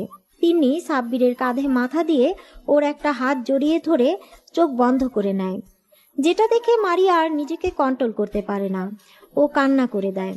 তারপর একটা সময় কান্না করতে করতে ঘুমিয়ে পড়ে। উফ তিন্নি, বাসের মধ্যে এগুলো কি করছিস? সবাই কি ভাববে? একটু দূরে সরে বস, এটা বাসা নয়, পাবলিক প্লেস। ভাইয়া, তুমি আমাকে বকা দিচ্ছ? আমি কি তোমাকে একটু জড়িয়ে ধরতে পারি না? আমার তো বাসে ভয় লাগে, ওই জন্য তো তোমার কাঁধে মাথা রেখেছি, আর তুমি আমাকে বকা দিচ্ছ। দেখ তিন্নি, তোর বাসে ভয় লাগে এজন্য আমি তোকে আমার সাথে আসতে বারণ করেছিলাম, কিন্তু তুই কি করলি? আম্মুকে দিয়ে শেষমেশ আমাকে রাজি করালি। তাহলে এখন এসব বলছিস কেন? আমাকে ছাড় আর দূরে সরে বস। কথাগুলো বলে সাব্বির তিন্নির থেকে নিজেকে ছাড়িয়ে নেয়। বেশ কয়েক ঘন্টা পর ওরা নির্দিষ্ট গন্তব্যস্থলে পৌঁছায় যায়। বাস থামতেই বা সবাই এক এক করে বাস থেকে নেমে যায়, কিন্তু সাব্বির খেয়াল করে মারিয়া নামছে না। সাব্বির আবারও বাসে উঠে গেলে তিন্নি ওর হাত ধরে আটকে দিতে বলে। কোথায় যাচ্ছ ভাইয়া? আমি তো এখানে। তিন্নি, হাতটা ছাড়, আমি মারিয়াকে খুঁজতে যাচ্ছি। ও এখনো বাসা থেকে নামেনি। আমার হাতটা ছাড়, আমি ওকে নিয়ে আসি। কেন? তোমার ওকে আনতে যেতে হবে কেন? ও কি একা একা আসতে পারে না নাকি? উনি কি আনন্দ? কোনো বাচ্চা আসতে পারবে না? ও বাসা থেকে নামলো কি নামলো না তাতে তোমার কি? সব সময় তোমাকে কেন যেতে হবে? তোমাকে আমি কোথাও যেতে দিব না। তিন্নির কথা শুনে সাব্বির বেশ রেগে যায় আর বলে, লিমিট ক্রস করিস না তিন্নি, ক্রস করিস না তিন্নি, হাতটা ছাড়। মারিয়া আমার বেস্ট ফ্রেন্ড। ওর সম্বন্ধে তুমি এরকম করে আর একটা ওয়ার্ড বললে আমার থেকে খারাপ আর কেউ হবে না। তুই আমার বোন আর ও আমার বেস্ট ফ্রেন্ড, তাই তুই তোর লিমিটের মধ্যে থাক। সাব্বির তিন্নির হাত থেকে নিজের হাতটা ছাড়িয়ে নিয়ে বাসের ভিতরে যায়। গিয়ে দেখে মারিয়া জানালার ধারে মাথা ঠেকিয়ে ঘুমিয়ে পড়েছে। সাব্বির গিয়ে মারিয়ার পাশে বসে। খেয়াল করে ওকে ঘুমন্ত অবস্থায় একদম পরীর মতো লাগছে। মারিয়ার মায়াবী মুখটা সাব্বিরের কাছে এত সুন্দর লাগছে, মনে হচ্ছে এই মুখের দিকে তাকিয়ে থেকেও সারাটা জীবন পার করে দিতে পারবে। কতক্ষণ এভাবে তাকিয়েছিল সাব্বিরের জানা নেই। একটু পর মারিয়া চোখ মিটমিট করে তাকিয়ে দেখে সাব্বির এক ঘোর লাগা দৃষ্টিতে ওর দিকে তাকিয়ে আছে। মারিয়াকে এমন ড্যাব ড্যাব করে তাকিয়ে থাকতে দেখে মারিয়া বেশ খানিকটা লজ্জা পেয়ে যায়। ও তখনকার সব ঘটনা নিমিষেই ভুলে যায়। হালকা কাশি দিয়ে সাব্বিরের ধ্যান ভাঙানোর চেষ্টা করে, কিন্তু কোনো লাভ হয় না। সাব্বির যেন একটা অন্য জগতে চলে গেছে। শেষমেশে মারিয়া বাধ্য হয়ে সাব্বিরকে ধাক্কা দিয়ে ডাকতেই ও হকচকিয়ে যায়। মারিয়ার এরকম কর্মকাণ্ডে সাব্বির এদিক ওদিক তাকিয়ে বোঝার চেষ্টা করছে যে ও এতক্ষণ কি করছিল। যখন নিজের করা বোকামির কথা বুঝতে পারে তখন আমতা আমতা করে বলে, না মানে আসলে হয়েছে কি, আমি তোমাকে নিতে এসেছিলাম। সবাই বাস থেকে নেমে গেছে, কিন্তু তোমাকে কোথাও দেখতে পাচ্ছিলাম না। তাই ভাবলাম বসে আছো আর এসে দেখি তুমি ঘুমাচ্ছ, তাই তোমাকে জাগানোর ইচ্ছা হয়নি, সেজন্যই অপেক্ষা করছিলাম। আচ্ছা তাই বুঝি তো। আমার ঘুম যেন হাওয়া ভাঙে, সেজন্য কি তুমি নিজেও ঘুমিয়ে গেছো? আমি কখন থেকে তোমাকে ডাকছি আর তুমি অন্য জগতে চলে গেছো? মারিয়ার কথা শুনে সাব্বির মাথা চুলকাতে চুলকাতে বলে, না ওই আর কি একটু একটু। সাব্বিরের কথাতে মারিয়া আবারও একটা ভুবন ভুলানো হাসি দেয়, যে হাসিটা সাব্বিরের বুকের বা পাশে গিয়ে লাগে। তখন ও নিজেও হাসে। বাসের মধ্যে দুজনে হাসির শব্দ শুনে তিন্নি আর বাইরে থাকতে পারল না। ও বাসের ভিতরে উঠে এসে দেখে যে সাব্বির আর মারিয়া হাসছে। মারিয়া হাসতে হাসতে একেবারে সাব্বিরের গায়ের উপর ঢলে পড়ছিল। এমন কিছু দেখে তিন্নি রেগে হনহন করে সাব্বিরদের সামনে এসে বলে, কি হচ্ছে কি ভাইয়া? সবাই বাইরে তোমার জন্য অপেক্ষা করছে আর তোমরা এখানে কি করছো? তুমি এক্ষুনি আমার সাথে চলো। তিন্নি কাউকে কিছু বলার সুযোগ না দিয়ে সাব্বিরের একটা হাত ধরে টানতে টানতে নিয়ে যেতে লাগলো। তিন্নির এমন বিহেভিয়ারে মারিয়া তখনকার কথাগুলো মনে পড়ে, আর সাথে সাথে ওর মন খারাপ হয়ে যায়। তিন্নি সাব্বিরকে নিয়ে চলে যায়, আর মারিয়াও ওদের পেছন পেছন বাস থেকে নেমে পড়ে। মারিয়া ওর বান্ধবীদের সাথে আড্ডা দিতে লাগলো। সবার সাথে আড্ডা দিয়ে মারিয়ার মনটা ভালো হয়ে যায়। তারপর ওরা সবাই মিলে যে হোটেল বুক করেছিল সেখানে চলে যায়। হোটেলের প্রত্যেকটা রুমে 5 জন করে থাকতে পারবে। মারিয়া ওর বান্ধবীরা একটা রুমে চলে যায়। আর এই দিকে সাব্বির ভাইয়া, আমি ওই মেয়েগুলোর সাথে এক রুমে থাকবো না। তুমি কিছু একটা করো। আমি কিভাবে তোমাকে ছাড়া থাকবো? আমার রাতে একা ঘুম আসবে না।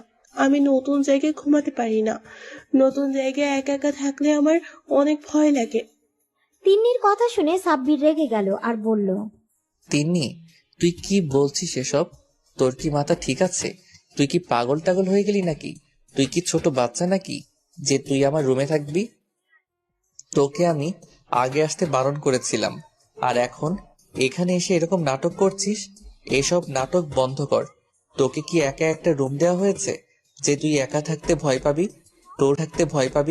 তোর সাথে ওই রুমে আরো 4টে মেয়ে থাকবে, আর আমার এই রুমে আরো 4টে ছেলে থাকবে। এখন ঢং না করে সোজা নিজের রুমে যা। অনেক রাত হয়ে গেছে, রুমে গিয়ে ঘুমিয়ে পড়। কালকে সকালে আবার বেরোতে হবে, তারপর রাতে আবার এখান থেকে বাসায় ফিরতে হবে। ভাইয়া ভাইয়া তুমি আমাকে এমন করে বলতে পারলে? আমি ওদের সাথে থাকবো। ওরা কি আমার পরিচিত নাকি? পিচ্ছি পড়ি, এই পাগলি, তুই কান্না করছিস কেন? দেখ, আমি তো শুধু তোকে কথাগুলো বোঝানোর জন্যই এমন করে বললাম, না হলে তুই তো আমার কথা বুঝতেই চাইছিলি না। এখন কান্না বন্ধ করে রুমে যা, ফ্রেশ হয়ে ঘুমিয়ে পড়। আচ্ছা ঠিক আছে, যাচ্ছি। কালকে কিন্তু তুমি আমার সাথে করবে, আর কারোর সাথে না। কথা দাও, তবেই আমি যাব। আচ্ছা ঠিক আছে। সত্যি? Thank you thank you thank you thank you ভাইয়া। I love you. Tinni room থেকে চলে যায়। পরের দিন সকালবেলায় সবাই রেডি হয়ে নাস্তা করে হোটেলের বাইরে অপেক্ষা করছে সবার জন্য। সবাই নিচে আসলে প্রিন্সিপাল স্যার মানে মারিয়ার আব্বু বলে, সবার উদ্দেশ্যে বলছি, কেউ একা কোথাও যাবে না, সবাই সবার সাথে থাকবে। প্রিন্সিপালের কথাতে সবাই সম্মতি জানায়। তারপর সবাই ঘুরতে বেরিয়ে পড়ে। অন্যদিকে মারিয়া শুধু দূর থেকে সাব্বিরকে আর তিন্নিকে ফলো করছে। সাব্বিরের পাশে তিন্নিকে মারিয়া কিছুতেই মেনে নিতে পারছে না। মারিয়ার ভেতরটা কষ্টে ফেটে যাচ্ছে, কিন্তু কারোর সামনে প্রকাশ করছে না। মারিয়া অন্যমনস্ক হয়ে বান্ধবীদের সাথে ঘুরছে আর সাব্বিরকে ফলো করছে। সাব্বির যখনই মারিয়ার দিকে তাকাচ্ছে তখনই মারিয়া জোর করে হাসার চেষ্টা করছে। একটা সময় ওরা সবাই মিলে একটা লেকের পাড়ে আসে। লেকের পাড়ে আসতেই মারিয়ার বান্ধবীগুলো ওকে বলল, দেখ মারিয়া, তুই কিন্তু একদম লেকের ধারে যাবি না। তুই যে সাঁতার জানিস না সেটা কি তোর মনে আছে? একবার যদি পা পিছলে পড়ে যাস তাহলে এখান থেকে না আর বেঁচে ফিরতে পারবি না। মনে আছে রে দোস্ত, সবই মনে আছে, আমি কিছুই ভুলিনি। মারিয়াদের এই সমস্ত কথা তিনি আড়াল থেকে শুনে নেয় আর একটা ডেবিল হাসি দেয়। সাব্বির ফোন দিয়ে সুন্দর কিছু মুহূর্ত ক্যামেরা বন্দি করছিল। ও খেয়ালই করেনি মারিয়া কোথায় আছে। একটা সময় ওর বান্ধবীরা সবাই প্রকৃতির অনুরূপ সৌন্দর্য দেখছে আর মারিয়া একা হয়ে পড়ে। আর সেই সুযোগে পিছন থেকে তিন্নি গিয়ে ওকে ধাক্কা দিয়ে লেকের পানিতে ফেলে দেয়। মারিয়া লেকের পানিতে পড়ে সাথে সাথে চিৎকার দিয়ে ওঠে আর বারবার সবাইকে ডাকতে থাকে। তারপর বেশ কিছুক্ষণ মারিয়া চিৎকার করতেই সবাই ছুটে লেকের কাছে এসে দেখে মারিয়া পানিতে হাবুডুবু খাচ্ছে। প্রিন্সিপাল স্যার মারিয়া বলে চিৎকার দেয়। তারপর পানিতে নামতে লাগলে সাব্বির এসে আটকে দেয়। তারপর নিজেই লেকের পানিতে ঝাঁপ দেয়। সাব্বির সাঁতরে মারিয়ার কাছে চলে যায়। তারপর নিজের সাথে জড়িয়ে নেয় মারিয়াকে, পানি থেকে তুলে আনে। মারিয়া অনেক পানি খেয়ে ফেলেছে, যার দরুন জ্ঞান হারিয়ে ফেলেছে। সাব্বির মারিয়াকে পাড়ে শুইয়ে দেয়। তারপর সাব্বিরের 2 হাত দিয়ে মারিয়ার পেটে চাপ দিয়ে পানি বের করতে থাকে। মারিয়া পেট থেকে পানি বের হওয়ার পরেও যখন ওর জ্ঞান ফিরছিল না তখন সাব্বির ওর হাত ধরে ডাকতে থাকে, মারিয়া পাখি, এই মারিয়া পাখি, প্লিজ চোখ খোলো, একটু কথা বলো পাগলি আমার সাথে। না না, এই কিছুতেই হতে পারে না। আমার এত সাজানো প্ল্যানটা কিভাবে নষ্ট হলো? এইভাবে চললে একদমই হবে না। তাহলে সাব্বির আমার হাতছাড়া হয়ে যাবে, আর ওকে আমি কিছুতেই অন্য কারো হতে দিব না। সাব্বির শুধুই আমার। সাব্বিরকে আমি ছাড়া আর কেউ পাবে না। সাব্বিরের দিকে যদি অন্য কেউ তাকায় তার চোখ আমি তুলে নিব। মারিয়া, তোর এত বড় সাহস! তুই আমার সার্পিককে নিজের করে পেতে চাইছিস? তোর বোনের মৃত্যুটা আমার হাতে হতো, কিন্তু ভাগ্যের খেলা, সে নিজের মৃত্যু নিজেই লিখে নিয়েছে। এখন তোর পালা। তিন্নি, তুই ভাব, তোকে বড় কিছু করতে হবে। মারিয়া, তুমি রেডি থাকো। এবার তোর সাথে যেটা হতে চলেছে সেটা তুই কল্পনাও করতে পারবি না। তিন্নিমা, আমার কি হয়েছে? এভাবে কান্না করছিস কেন? দরজাটা খোল, কি হয়েছে সেটা না বলে কিভাবে হবে? এভাবে খাওয়া দাওয়া বন্ধ করে রুমে দরজা লক করে কান্না করলে হবে? একটু দরজা খোল, বল মা কি হয়েছে? আন্টি, তুমি এখান থেকে চলে যাও। আমি কিচ্ছু খাবো না, আর রুমের দরজাও খুলবো না। এরকম করলে কেমন করে হবে? এমন জেদ ধরে থাকলে হবে? বল মা, দরজাটা একটু খোল। কি চাই বল? তোর যা চাই আমি তোকে দিব, শুধু একটা বার বল তোর কি চাই। দেখ আমি তোকে সেটাই দিব। তাও দরজা খোল মা, তুই সারাদিন কিছু খাসনি। এভাবে না খেয়ে কান্নাকাটি করলে তো অসুস্থ হয়ে পড়বি। আন্টি, আমি যা বলবো তাই শুনবে তুমি? আমি যা চাইবো সেটাই দিবে, বলো। বললাম দিব, তুই একবার দরজাটা খোল মা, তুই যা বলবি সেটাই হবে। এইভাবে বললে হবে না। তুমি কথা দাও আমি যা চাইবো তাই দিবে, তাহলে আমি দরজা খুলবো, না হলে আমি দরজা খুলবো না। আচ্ছা ঠিক আছে, আমি কথা দিলাম, তুই যা বলবি সেটাই হবে, এখন দরজাটা খোল। আম্মুর কথাতে তিন্নি ছুটে এসে দরজা খুলে দেয়। তারপর আম্মুর হাতটা ধরে এনে বেডে বসিয়ে দেয়। তিন্নির আম্মুর পায়ের কাছে বসে পড়ে। তিন্নির আম্মুর একটা হাত মাথার উপর রেখে বলে, তাহলে আমার মাথায় হাত রেখে বলো, আমি এই মুহূর্তে তোমার কাছে যেতে চাইবো, তুমি সেটাই দিবে। মায়েরা কখনো সন্তানের মাথার উপর হাত দিয়ে কসম করে না, বুঝেছিস পাগলি মেয়ে? আমি একবার বলেছিলাম তুই যেটা বলবি সেটা চাইবি, আমি সেটাই তোকে দেওয়ার চেষ্টা করব। সত্যি তো? হ্যাঁ সত্যি। এবার বল তোমার কি চাই? আন্টি, আমি তোমার ছেলের বউ হতে চাই। আমি ঈশানকে অনেক ভালোবাসি। আমি তোমার ছেলেকে ছাড়া থাকতে পারবো না। তুমি যদি আমার বিয়েটা সাব্বিরের সাথে না দাও, তাহলে আমি আমি আমি আমি নিজেকে শেষ করে দিব। আমি তোমার ছেলেকে নিজের থেকেও বেশি ভালোবাসি। ওকে ছাড়া থাকার কথা কল্পনা করতে পারি না। সাব্বির আমার জান, প্রাণ, কলিজা, সবকিছু। আমার পুরো মন মস্তিষ্কে বসবাস করা পুরুষটা সাব্বির। আন্টি, আমি তোমার ছেলেকে চাই, তুমি ওকে আমার করে দাও। আম্মু তিন্নির কথা শুনে চিন্তায় পড়ে গেল। উনি কি করবে সেটা ভেবে উঠতে পারছে না। আম্মু শুধু ভাবছে সাব্বির যদি অন্য কাউকে ভালোবাসে আর তিন্নিকে যদি বিয়ে করতে রাজি না হয়, তাহলে উনি তিন্নিকে দেওয়া কথা কিভাবে রাখবে। আর মেয়েটা যেভাবে পাগলামি শুরু করে দিয়েছে, এখন যদি ওকে অন্য কিছু বলা হয় নিশ্চয়ই উল্টাপাল্টা কিছু করে ফেলবে। আর আম্মু ওকে কথা দিয়ে ফেলেছে, উনি এখন কথা কিভাবে ফিরিয়ে নেবে। অনেক ভাবনা চিন্তা করার পর আম্মু বলে, দেখো মা, তোমার পরিস্থিতি আমি বুঝতে পেরেছি, কিন্তু এটা সাব্বির লাইফের ব্যাপার, ওর লাইফের সিদ্ধান্ত আমি কিভাবে নিব? ও যদি অন্য কাউকে ভালোবেসে থাকে তখন কি হবে? তাছাড়া সাব্বিরকে না জিজ্ঞাসা করে আমি তোমাকে এত বড় একটা সিদ্ধান্ত নেই বলো? না না, আমি কিচ্ছু জানি না। তুমি আমাকে কথা দিয়েছো, আমি যা চাইবো তুমি তাই দেবে। আমার এখন তোমার ছেলেকে চাই মানে চাই, আর বিয়েটা আমি কালকেই করতে চাই। আর যদি না হয় আমি আমি নিজেকে শেষ করে দিব। তিন্নির এরকম কথা শুনে আম্মু নিজের মন মস্তিষ্কের সাথে লড়াই করতে না পেরে তিন্নিকে কথা দিয়ে দেয় সাব্বিরের সাথেই ওর বিয়েটা দিবে, আর সেটা কালকেই। তিন্নি প্রচন্ড পরিমাণে খুশি হয়, কারণ সবটা ওর প্ল্যান অনুযায়ী হয়েছে। তারপর সন্ধ্যাবেলায় যখন সাব্বির বাসায় ফিরে, তখন আম্মু ড্রয়িং রুমে বসেছিল। সাব্বির রুমে যেতে গেলে আম্মু ওকে ডাক, সাব্বির শোন, তোর সাথে কথা আছে। জি আম্মু, বলো কি বলবে? তুই কি কাউকে ভালোবাসিস? মানে তোর কি কোনো পছন্দের মানুষ আছে? হঠাৎ এই প্রশ্ন কেন আম্মু? প্রশ্নের বদল প্রশ্ন চাইনি আমি, উত্তর চেয়েছি, উত্তরটা দাও। না আম্মু, আমি কাউকে ভালোবাসি না, আমার কোনো মনের মানুষ নেই।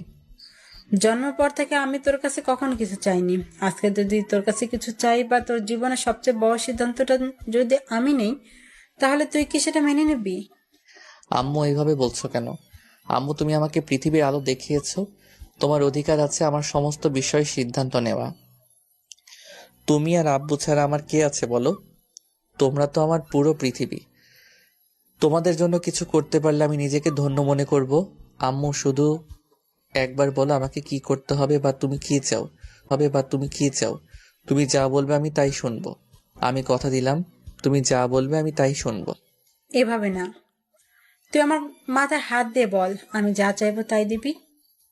কিরে, তুই চুপ করে আসিস কেন? বল, আমি যা চাইবো তাই দিবি। আমি চাই তোর সাথে তিন্নির বিয়ে দিতে। আমি আগামীকালকেই তোদের বিয়ে ব্যবস্থা করেছি। সাব্বিরের আম্মুর মুখে এরকম কথা শুনে যেন আকাশ থেকে পড়ল। ও নিজের কানকে বিশ্বাস করতে পারছে না। আম্মু নাকি তিন্নির সাথে ওর বিয়ে ঠিক করেছে। আম্মুর কথাটা শুনে সাব্বিরের বুকটা ধক করে ওঠে, কারণ সাব্বিরের এই কয়দিনে খুব ভালোভাবেই বুঝতে পেরেছে ও মারিয়াকে প্রচন্ড পরিমাণে ভালোবাসে, আর ওকে ছেড়ে থাকার কথা কল্পনাও করতে পারে না সাব্বির। দমটা বন্ধ হয়ে আসে, আর সেখানে অন্য কাউকে বিয়ে করার কথা ভাবলেও সাব্বিরের কষ্টে বুকটা ফেটে যাচ্ছে। সাব্বির এখন কি করবে? আম্মু ওর মাথায় হাত দিয়ে ওয়াদা করিয়েছে, আম্মু যা বলবে তাই শুনবে। সাব্বির কি বলবে কি করবে কিছুই বুঝতে পারছে না।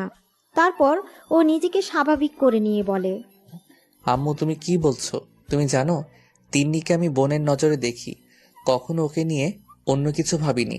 আমি ওকে সব সময় ছোট বোনের নজরে দেখি, আর আমার মাঝে তেমন কোনো সম্পর্ক নেই। তাহলে কেন তুমি ওর সাথে আমাকে বিয়ে দিতে চাইছো? আমি কোনো প্রশ্নের উত্তর দিতে চাইছি না, আমি শুধু আমার প্রশ্নের উত্তর চাইছি। তুই আমার কথাটা রাখবি নাকি আমার মরামুখ দেখবি? যে মানুষটা জন্ম দিয়েছে, ছোটবেলা থেকে ওকে লালন পালন করে মানুষ করেছে, সেই মানুষটা ওকে এতগুলো বছর আগলে রেখেছে, যে মানুষগুলো ওকে এত ভালোবাসা দিয়ে আজকে এই মানুষের মুখে মরার কথা শুনে সাব্বিরের বুকের ভেতরটা ঢক করে ওঠে। সাব্বির ওর আম্মুর মুখের দিকে তাকিয়ে আর কিছু না ভেবেই বলল, আম্মু আমি বিয়েতে রাজি। আম্মু তুমি বিয়ের ব্যবস্থা করো। কথাগুলো বলে সাব্বিরের আম্মুকে আর কোনো কিছু বলার সুযোগ না দিয়ে সোজা নিজের রুমে চলে গেল। তো পরের দিন বৃষ্টি আর ছায়া ছুটে এসে মারিয়ার সামনে দাঁড়ায় আর হাঁপাতে হাঁপাতে বলে, দোস্ত শুনেছিস? কিরে তোরা এমন করে হাঁপাচ্ছিস কেন? আর কি শুনবো? তুই জানিস আজকে সাব্বিরের বিয়ে, তারপর একটু পরেই। কি বলছিস এগুলো? আমরা সত্যি বলছি, একটু পর ওর কাজিনের সাথে সাব্বিরের বিয়ে। না না, এ হতে পারে না। কি কি বলছিস কি এইসব তোরা? তোদের মাথা ঠিক আছে? মারিয়া, আমাদের মাথা ঠিক আছে, আমরা কোনো নেশা করিনি। আরে আমার আম্মু সাব্বিরের আম্মুর বান্ধবী। আম্মু আজকে সকালে ওদের বাসায় গিয়েছে। আম্মু বলল হঠাৎ করেই নাকি কালকে ওর আম্মু বিয়েটা ঠিক করেছে, আর সাব্বিরও নাকি বিয়েতে রাজি হয়ে গেছে। সাব্বিরের বিয়ের কথা শুনে মারিয়ার চোখ দিয়ে টপ টপ করে পানি পড়ছে। ওর বুকের মধ্যে অসহ্য রকমের যন্ত্রণা শুরু হয়ে গেছে। মারিয়ার কোনো কিছু না ভেবেই সাব্বিরের বাসার দিকে ছুটতে থাকে। তারপর কিছুটা এসে একটা সিএনজি করে সাব্বিরদের বাসার সামনে চলে আসে। মারিয়া সিএনজি থেকে নেমে ভাড়া মিটিয়ে দিয়ে ছুটে বাসার গেটে দরজার সামনে গিয়ে এক নাগাড়ে কলিং বেল দিতে থাকে। একটা সময় আম্মু এসে দরজা খুলে দিতেই দেখে মারিয়া দাঁড়িয়ে আছে। মারিয়াকে দেখে আম্মু বলে, আরে মামনি, তুমি ভেতরে আসো। তুমি অনেক ভালো একটা দিনে আসছো। আজকে আমার ছেলের বিয়ে। আন্টি, সাব্বিরের রুম কোনটা? উপরে গিয়ে ডান দিকে রুমটা। আম্মুর কথাটা শেষ হতেই মারিয়া দৌড়ে উপরে চলে যায়, আর সাব্বিরের আম্মু মারিয়ার যাওয়ার দিকে তাকিয়ে বোঝার চেষ্টা করে কি হয়েছে। অন্যদিকে সাব্বির নিজের রুমের ব্যালকনিতে দাঁড়িয়ে চোখের জল ফেলছিল। এই মুহূর্তে রুমে কারো উপস্থিতি টের পেতেই চোখের পানি মুছে নেয়। তারপর পিছন ফিরে দেখে মারিয়া কান্না ভেজা চোখে ওর দিকে তাকিয়ে আছে। মারিয়া ছুটে সাব্বিরের কাছে এসে ওর শার্টের কলার ধরে বলে, ওই তোর সাহস কি করে হয় আমাকে ছেড়ে অন্য কাউকে বিয়ে করার? তুই জানিস না আমি তোকে ছাড়া বাঁচবো না, তোকে ভালোবাসি। তুই কি আমার চোখের ভাষা বুঝিস না? সাবির, আমি তোকে ছাড়া বাঁচতে পারবো না। তুই এই বিয়েটা কখনো করবি না। তুই শুধুই আমার, তুই অন্য কারো না। সাব্বির এতক্ষণ নিজের মনকে এটা বলে সান্ত্বনা দিচ্ছিল যে মারিয়া ওর সিনিয়র আপু, আর মারিয়া হচ্ছে অনেক ধনী পরিবারের মেয়ে। ও কখনো সাব্বিরকে ভালোবাসতে পারে না। সাব্বির মারিয়াকে পাগলের মতো ভালোবাসে, তারপর ও ভালোবাসে সেটা না বলায় রয়ে গেছে। অন্যদিকে মারিয়া সাব্বিরকে এতটা বেশি ভালোবাসে সেটা বলার আগেই সাব্বির ওর লাইফ থেকে হারিয়ে যাচ্ছে। সাব্বির চুপ করে আছে দেখে সাব্বির ওর শার্টের কলার ঝাঁকিয়ে আবারও বলল, এই তুই কথা বলছিস না কেন? আমি কি বলছি তুই শুনতে পাসনি? ভালোবাসি তোকে, আমি তোকে ছাড়া বাঁচবো না। তুই ওই তিন্নিকে বিয়ে করবি না। তুই যদি ওকে বিয়ে করিস আমি নিজেকে শেষ করে দিব। তুই শুধু আমার, না হলে অন্য কারো না। সাব্বির মারিয়ার কথার প্রতি উত্তরে কিছু বলতে যাবে, তখনই দরজার দিকে তাকিয়ে দেখে ওর আব্বু আম্মু দাঁড়িয়ে আছে। আর শুধু আব্বু আম্মু নয়, বিয়েতে যে কয়জন লোক এসেছিল সবাই দাঁড়িয়ে আছে, আর সবার পিছনে তিন্নি দাঁড়িয়ে আছে। সাব্বিরকে পেছনে তাকাতে দেখে মারিয়া ওকে ছেড়ে দিয়ে নিজেও পেছনে তাকিয়ে দেখে বাসার সবাই দাঁড়িয়ে আছে। মারিয়া এবার আম্মুকে দেখে দৌড়ে আম্মুর কাছে গিয়ে হুট করে আম্মুর পায়ের কাছে বসে পড়ে। তারপর পা দুটো জড়িয়ে ধরে কান্না করে দিয়ে বলে, আন্টি, আমি সাব্বিরকে অনেক ভালোবাসি। প্লিজ আন্টি, তুমি ওর বিয়েটা অন্য কোথাও দিও না। তুমি তো আমাকে কথা দিয়েছিলে আমার কখনো কোনো কিছু প্রয়োজন হলে যেন তোমাকে বলি। আজকে আমি তোমার ছেলেকে চাইছি। আমি সাব্বিরকে অনেক ভালোবাসি আন্টি। আমি ওকে ছাড়া বাঁচবো না। তুমি বিয়েটা ভেঙে দাও। প্লিজ আন্টি, ওর বিয়ে অন্য কোথাও হয়ে গেলে আমি নিজেকে শেষ করে দিব। আমি ওকে ছাড়া থাকার কথা চিন্তাও করতে পারি না, কল্পনাও করতে পারি না। আম্মু এতক্ষণ একটা ঘোরের মধ্যে ছিল, তাই মারিয়া এভাবে পায়ে পড়ে কান্নাকাটি করাতে আম্মু ঘাবড়ে গিয়ে পিছিয়ে যায়। তারপর মারিয়াকে উঠিয়ে নেয়। আম্মু বুঝতে পারছে না এখন কি করবে। এদিকে তিন্নি সাব্বিরকে না পেলে মরে যাবে, আর এদিকে মারিয়া যদি সাব্বিরকে না পায় ও মরে যাবে। আম্মু এমন একটা পরিস্থিতির মধ্যে পড়ে গেছে যেখানে উনি যেদিকে যাবে তার উল্টো দিকে সমস্যাটা বাড়বে। মারিয়া আম্মুকে ছেড়ে আব্বুর পায়ে পড়তে গেলে ওনার আব্বু মারিয়াকে আটকে দেয়। মারিয়া আবার সাব্বিরের কাছে যায়, তারপর ওর পায়ের কাছে বসে বলতে থাকে, সাব্বির, তুমি শুধু আমার, তুমি অন্য কাউকে ভালোবাসতে পারো না, তুমি শুধু আমাকে ভালোবাসবে। তুমি এই বিয়ে কিছুতেই করতে পারো না, তুমি আমাকে ছাড়া অন্য কাউকে বিয়ে করবে না, বলে দাও। আমি তোমাকে ভালোবাসি, তোমাকে ছাড়া বাঁচবো না, আর তুমিও আমাকে ভালোবাসো, সেটা আমি জানি। দেখো মামুনি, তুমি কান্না বন্ধ করো। আমি তোমাকে কথা দিয়েছিলাম, তুমি আমার সাথে কখনো কিছু চাইলে আমি তোমাকে দেওয়ার চেষ্টা করব। তিন্নি এতক্ষণ চুপ ছিল। হঠাৎ আম্মুর মুখে এরকম কথা শুনে ও চিৎকার দিয়ে বলে, এই মেয়ে, তোমার এত বড় সাহস! তুমি আমার সাব্বিরকে আমার থেকে কেড়ে নিতে চাইছো? তোকে তো আমি। কথাটা বলে তিন্নি মারিয়াকে আম্মুর কাছ থেকে ছাড়িয়ে নিয়ে যখনই থাপ্পড় মারতে যাবে তখনই কেউ একজন তিন্নির হাত ধরে ফেলে। তিন্নি হাতের দিকে তাকাতে অবাক হয়ে যায়, কারণ তিন্নির হাত আর কেউ নয়, সাব্বির ধরেছে। সাব্বির তিন্নির হাতটা এক ঝটকা দিয়ে সরিয়ে দেয়। তিন্নি টাল সামলাতে না পেরে 2 কদম পিছিয়ে যায়। আর ঠিক সেই মুহূর্তেই মারিয়ার বান্ধবীগুলো সব ওদের বাসায় আসে। ওদের সাথে একটা ছেলেও আসে। তখন ছায়া বলে, অনেক হয়েছে তিনি, তোমার নাটক তামাশা। এবার আমি তোমার আসল মুখোশ সবার সামনে খুলে দিব। ছায়ার সাথে থাকা ছেলেটিকে, নিশাত, তোমার কাছে যেটা আছে সেটা সবাইকে দেখাও। নিশা তোর হাতে থাকা মোবাইলটি থেকে একটা ভিডিও অন করে সবার সামনে ধরে, যেখানে স্পষ্ট দেখা যাচ্ছে তিন্নি মারিয়াকে লেকের পানিতে ধাক্কা মেরে ফেলে দিয়েছে। এবার ছায়া বলে, সেদিন লেকের পানিতে মারিয়া পড়ে যায়নি, তিনি ওকে ইচ্ছে করে ফেলে দিয়েছিল যাতে ওর পথের কাঁটা সরে যায়, কারণ ও জানতো মারিয়া সাব্বিরকে পছন্দ করে। তাই তো সব প্ল্যান করে সাজিয়েছি। আসলে এই মেয়ে কখনো সাব্বিরকে ভালোই বাসেনি, এটা ওর একটা জেদ। ওর মতো মেয়ে কখনো কাউকে ভালোবাসতে পারে না। এই ভিডিও দেখে আর ছায়ার এই সমস্ত কথা শুনে সবাই অবাক চাহনিতে তাকিয়ে আছে। ওরা ভাবতেও পারছে না তিন্নি এরকম একটা মেয়ে। আম্মু এমন কিছু দেখে ধপ করে বসে পড়েছে। তারপর আব্বুকে আম্মুকে উঠিয়ে নেয়। তখন আম্মু উঠে এসে তিন্নির সামনে দাঁড়িয়ে ওর গালে ঠাস ঠাস করে 2 থাপ্পড় মেরে দিয়ে আর বলে, আমার প্রথম থেকেই তোকে খুব সন্দেহ লাগতো, তাই তো আমি তোর সাথে বিয়ে দিতে চাইনি আমার ছেলের।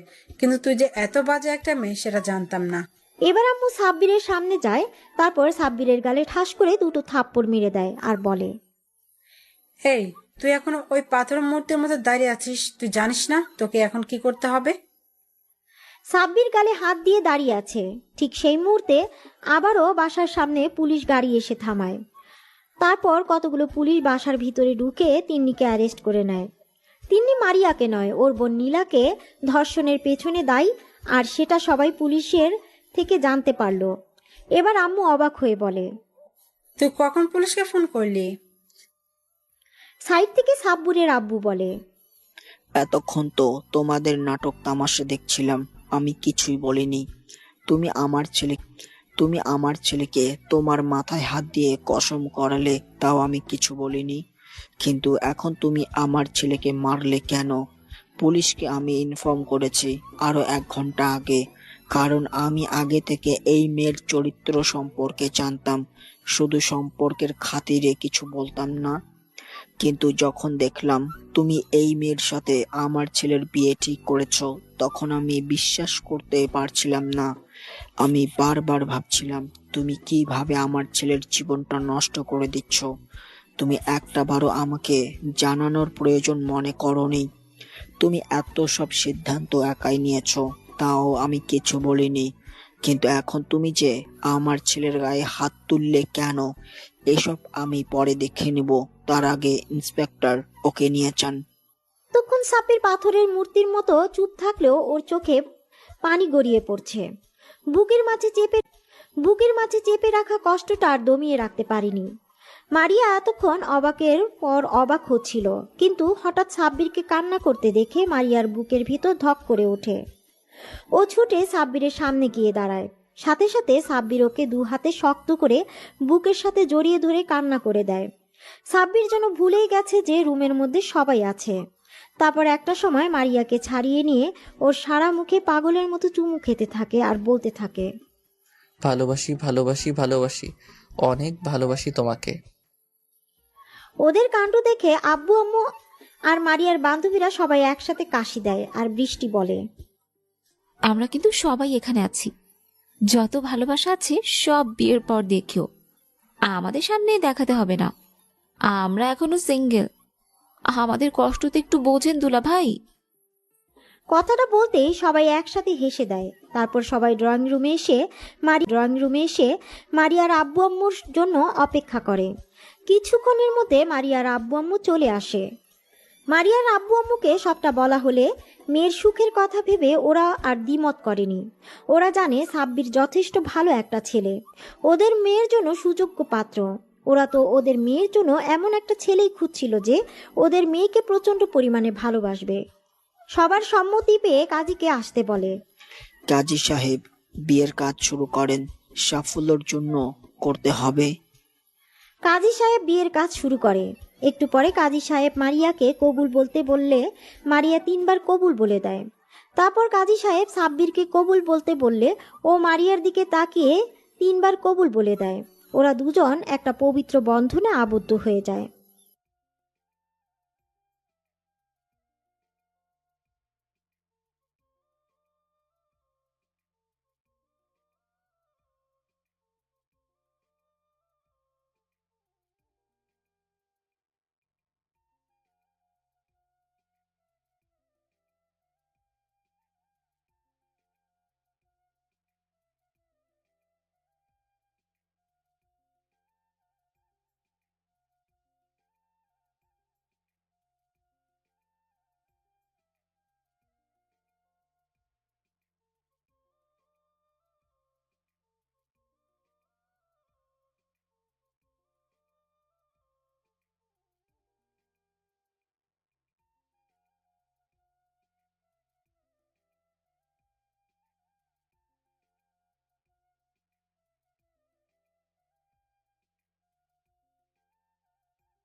দুদিন পর আকাশ ক্লাসরুমে বসে আছে। তখন ইরা এসে পাশে বসে থাকে। তা আকাশ খেয়াল করেনি, কেননা বাহিরের প্রকৃতি দেখতে ব্যস্ত। বাহিরে 2টি পাখি একই ডালে বসে দোল খাচ্ছে আর একে অপরকে আদর করতে ব্যস্ত। যা দেখার মতো ছিল, এরা নিজেও তাকে দেখতে ব্যস্ত। একটু পরে, কি ব্যাপার, তুমি এখানে কেন? এলাম, তুমি কি করো? তা কি দেখলে এসে? দেখলাম তুমি তো প্রকৃতি দেখতে ব্যস্ত, তবে দেখতে কিন্তু অনেক কিউট লাগতেছে। কার কথা বলতেছো? কার আবার? ওই পাখিগুলোর কথা বলতেছি। তা তুমি এখানে কেন? আমি এসেছি তোমার সাথে কিছু কথা বলার জন্য। কি কথা? আব্বু তোমাকে যেতে বলেছে বাসায়। ঠিক আছে, যাব তাহলে কালকে। কিন্তু তোমাকে এত খুশি কেন দেখাচ্ছে? বলা যাবে না। ঠিক আছে, চলো আমরা ওই দিকটা একটু বসি। আমার মতো একটা খারাপ ছেলের সাথে কথা বলাটা কি ঠিক হবে? দেখো, নিজেকে এভাবে খারাপ বলবে না। দেখো, আমার জায়গায় তুমি থাকলে তুমি নিজেও সেম কাজটা করতে। তাছাড়া তোমাকে বিয়ে করা ছাড়া তো আমার কোনো উপায়ও নেই। আমি তো তোমার কোনো ক্ষতিও করিনি। তাহলে? ক্ষতি না করো, আমার তো সবই তুমি দেখে ফেলেছো। এখন আমি যদি অন্য কাউকে বিয়ে করি তাহলে তো তাকে ঠকানো হবে, তাই না? কিন্তু আমার মতো একটা খারাপ ছেলেকে বিয়ে করবে কেন? বিয়ে করতে চাইলে তো হবে না। আব্বু কি জন্য ডেকেছে তা তো আমি জানি না। কাল আসলে দেখা যাবে। ইরা তো চলে যায়। যাওয়ার সময় তানুর সাথে দেখা হয়। ধন্যবাদ তোমাকে। আচ্ছা চলি আমি, ভালো থেকো। ওরা চলে যায়। এখন হয়তো আপনারা ভাবছেন এখানে ইরা কেন তানুকে ধন্যবাদ দিল, তা জানতে পারবেন। এবার চলেন ইরাদের বাড়িতে এসে ঘুরে যাই। আকাশ বাড়িতে আসে। ওখানে তেমন কেউ নেই বললে চলে। একটু পরে আঙ্কেল ডেকেছেন আমাকে? হ্যাঁ, তোমাকে ডেকেছি একটা কাজে। কি কাজ? তোমার পরিবারে তো কেউ নেই মনে হচ্ছে। হঠাৎ এই প্রশ্ন? দরকার ছিল। গত 1 মাসের হিসাবটা একটু বুঝিয়ে দাও আমাকে। কাছে দিচ্ছি। এই বলে হিসেব বুঝতে থাকে। তখন রাত হয়ে যায়, সেজন্য আকাশকে ওই বাড়িতে থেকে যেতে হয়েছে। 2 দিন লাগলো হিসাব বুঝিয়ে দিতে। 3 দিন পরে ইরা বসে আছে একটা খাটে বউ সেজে, আর আকাশ পরের সাজে রুমে আসে। ইরা বিছানা থেকে উঠে আকাশকে সালাম করতে যাবে, তার আগেই আকাশ ইরাকে থামিয়ে দেয়। আমি তো কিছুই বুঝতে পারছি না। আমি তোমাকে বিয়ে করলাম কবে আর কি করে? তা জেনে কি করবে? তা বিয়ে না করেই বাসর করব, এটা কেমন একটা দেখায় না? তোমার কি মনে হয় বিয়ে না করে আমি তোমার সাথে বাসর করব? বাচ্চা ছেলেকে এভাবে ভয় দেখিয়ে ধমকাচ্ছেন কেন? ওই তুই বাচ্চা, কিছুক্ষণ পর তো আমার পেটেই বাচ্চা দিয়ে দিবি। তোমার মুখে কি কোনো কিছুই আটকায় না?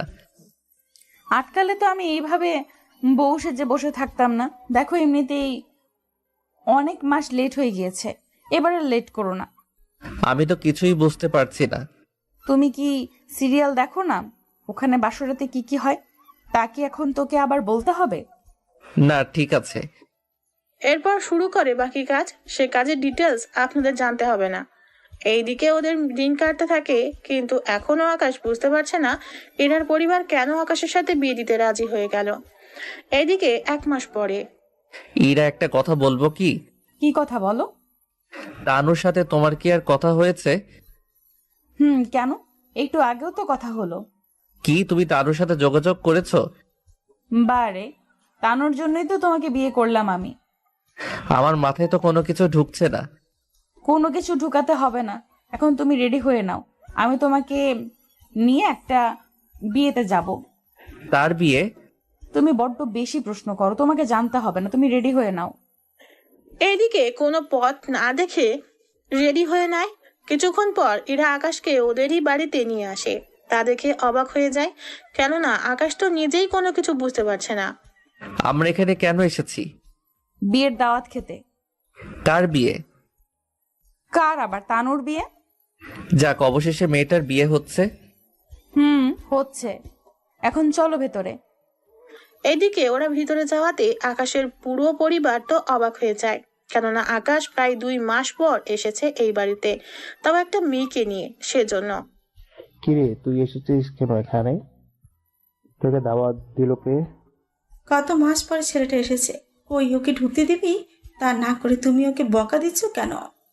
তুই তাহলে এলি? এলাম। তোর সাথে এই মেয়েটাকে? ও আমার বিবাহিত বউ, নাম ইরা চৌধুরী।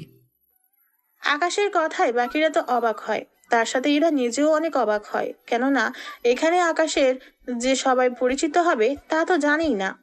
কি ব্যাপার, ওনারা তোমার সাথে এইভাবে কেন কথা বলছে? তার কারণ আছে। কি কারণ? এদিকে তানু ওখানে চলে আসে। তানু এসে সবার সামনে কাঁদতে থাকে। আকাশ, তুমি এখানে থাকো আর বাকিরা আমার সাথে আসো, তোমাদের কিছু কথা বলার আছে। যা বলার এখানে বলো। তোমাদের আমি একটা সত্যি কথাই বলবো। তানু, কোনো দরকার নেই, সবাইকে সত্যিটা বলার কোনো দরকার নেই। কোন সত্যিটার কথা বলতেছো তুমি আকাশ? আমি প্রথমে আকাশের নামে তোমাকে যে মিথ্যে বলেছি, পরে আবার যে সত্যি কথা বলেছি, সেটা আমি এই পরিবারকে বলবো। আমি বুঝলাম না একটা কথা। তোমার কথায় আমি প্রথমে আকাশকে কষ্ট দিয়েছি, আবার তোমার কাছে সত্যিটা জানার পরেই আমি আবার আকাশকে ভালোবেসে বিয়ে করেছি। তাহলে সে সত্যিটা ওনাদের বলে কাজ কি? আছে অনেক কাজ। তাছাড়া ইরা, আমি এই বাড়ি থেকে চলে যাবার আগে সবার মনের ভুল ধারণা আমি পাল্টে দিব। কোন সত্যিটার কথা বলতেছো তানু? আমি যে মিথ্যে অপবাদটা আকাশকে দিয়েছি, সে বিষয়ে আজকে সবাইকে আমি সত্যিটা বলবো। কিন্তু এদের বলার দরকার কি? তুমি আকাশের ব্যাপারে বা ওর আসল পরিচয় কি জানো? এই কথা শুনে তো ইরা আর একটু অবাক হয়। অবাক হবেই না কেন, আকাশ তো নিজেকে অনাথ বলেছিল। আকাশের আসল পরিচয় বলতে? সবই বলবো আমি। আগে ইরা, তুমি তোমার বাবা মা ছোট ভাইকে আসতে বলো, ওনারা আসুক, ততক্ষণে তুমি আমার সাথে আসো। পরিবারের সবাই কিছুই বলে না। তানু তো ইরাকে নিয়ে চলে আসে আকাশের রুমে। তুমি আমাকে এটা কার রুমে নিয়ে এসেছো? চিন্তা করো না, এখন থেকে তুমি এই রুমে থাকবে। আমি তো এখানে কোনো কিছু বুঝতে পারছি না। আগে তুমি বাড়িটা ঘুরে দেখো। এদিকে ইরাকে সবটা দেখাতে থাকে, অন্যদিকে ইরার বাবা মা আর ভাই চলে আসে। কি ব্যাপার আকাশ, এরা আমাদের এইভাবে এখানে কেন আসতে বললো? তা তো আমি নিজেও জানি না। আপনাদের দুজনের পরিচয়? আমরা এরার বাবা মা, কিন্তু আপনারা কারা? আপনাকে তো আমি চিনি, এর বাইরে আমাদের কি আর কোনো পরিচয় আছে? জি আন্টি, আছে। কি পরিচয়? আপনারা জানেন আকাশ অনাথ? আসলে আকাশ কিন্তু অনাথ নয়, ওর বাবা মা ভাই ভাবি সবাই আছে। তানুর কথা শুনে ওনারা তো অবাক হয়ে যায়, কেননা এই সম্পর্কে ওনাদের কোনো ধারণাই ছিল না। কি বলো? তাহলে কি আকাশ এতদিন মিথ্যা বলছে? মিথ্যে বলেছে আমার কারণে, আর আমার যে ভুলের কারণে আকাশ ওর পরিবার থেকে দূরে ছিল। কিন্তু নিজেকে অনাথ কেন বললো সেটা আমি জানি না। তাছাড়া বাকিটা আপনারা আকাশের থেকে শুনে নিন। তার মানে কি আকাশ নির্দোষ? জি আন্টি। কথাটা বলতেই মিসেস পারুল আক্তার তানুর মুখে কয়েকটা থাপ্পড় বসিয়ে দেয়। তোর জন্য আমি আমার ছেলের থেকে এতগুলো মাস দূরে ছিলাম। আমি অনেকবার বলেছি আমার ছেলে এরকমটা করতে পারে না কখনো, কিন্তু তুমি আমার কথা বিশ্বাস করনি। এখন দেখলে তো আমার কথাই সত্যি হলো। আমি ভুল করেছি, নিজের ছেলেকে যে আমি চিনতে পারিনি। কিন্তু তানু, হঠাৎ এত মাস পরে এগুলো বলার কারণ? তার কারণ হচ্ছে আমি তো এই বাড়ি থেকে চলে যাব, কিন্তু আমি চাই যাওয়ার আগে আপনাদের ছেলেকে আপনাদের হাতে তুলে দিয়ে যাই, তাহলে অন্তত কিছুটা পাপ আমার কমবে। তাছাড়া আকাশ বিয়ে করেছে, সেজন্য আমি চাই না ইরা ও শ্বশুর শাশুড়ির আদর থেকে বঞ্চিত হোক। সেজন্য আমি আপনাদের পুরো পরিবারকে আবার এক করে দিতে চেয়েছি। সেজন্য আঙ্কেল, আপনি আকাশকে মেনে নিন, আর ইরাকেও। আমি জানি আমি অন্যায় করেছি অনেক, কিন্তু সবই করেছি আকাশকে পাওয়ার জন্য। যখন আকাশ বিয়ে করে নেয় তখনই বুঝে গেছে আমি আর আকাশকে পাবো না, সেজন্য ওদের আপনাদের কাছে ফিরিয়ে দিয়ে গেলাম। এইদিকে ইরা তো চোখের পানি ফেলে যাচ্ছে, পাশে তো আকাশ বসা ছিল। আকাশ ইরাকে সান্ত্বনা দিচ্ছে। এইদিকে তানুর বিয়ে হয়ে গেল। তানু ওর বরের সাথে চলে গেল রাতের বেলায়। আকাশ, আমাকে তুই ক্ষমা করে দে। আমি যে বড় অন্যায় করে ফেলেছি, আর সেজন্য আমি তোর আর ইরার নতুন করে বিয়ে দিতে পারবো না। তবে তোদের বিয়ের অনুষ্ঠান করে সবাইকে আমি জানিয়ে দেব। তোরা আমাকে মাফ করে দে। কি বলছেন আব্বু? আপনি কেন মাফ চাইবেন? তাছাড়া আপনি যদি আকাশকে বের না করে দিতেন তাহলে তো আমি আকাশকে পেতাম না আমার জীবনে। তুমি দেখি অনেক খুশি এতে। বারে খুশি হব না? তুমি বাড়ি থেকে বের হওয়ার কারণেই তো আমি তোমাকে আমার লাইফে পেয়েছি। চিন্তা করো না, এরপর থেকে আমরা সবাই এই বাড়িতে থাকবো। আর তোমার মা আর ভাইও কিন্তু থাকবে আমাদের সাথে। ঠিক আছে, আমরা নতুন করে আমাদের জীবনটা শুরু করব।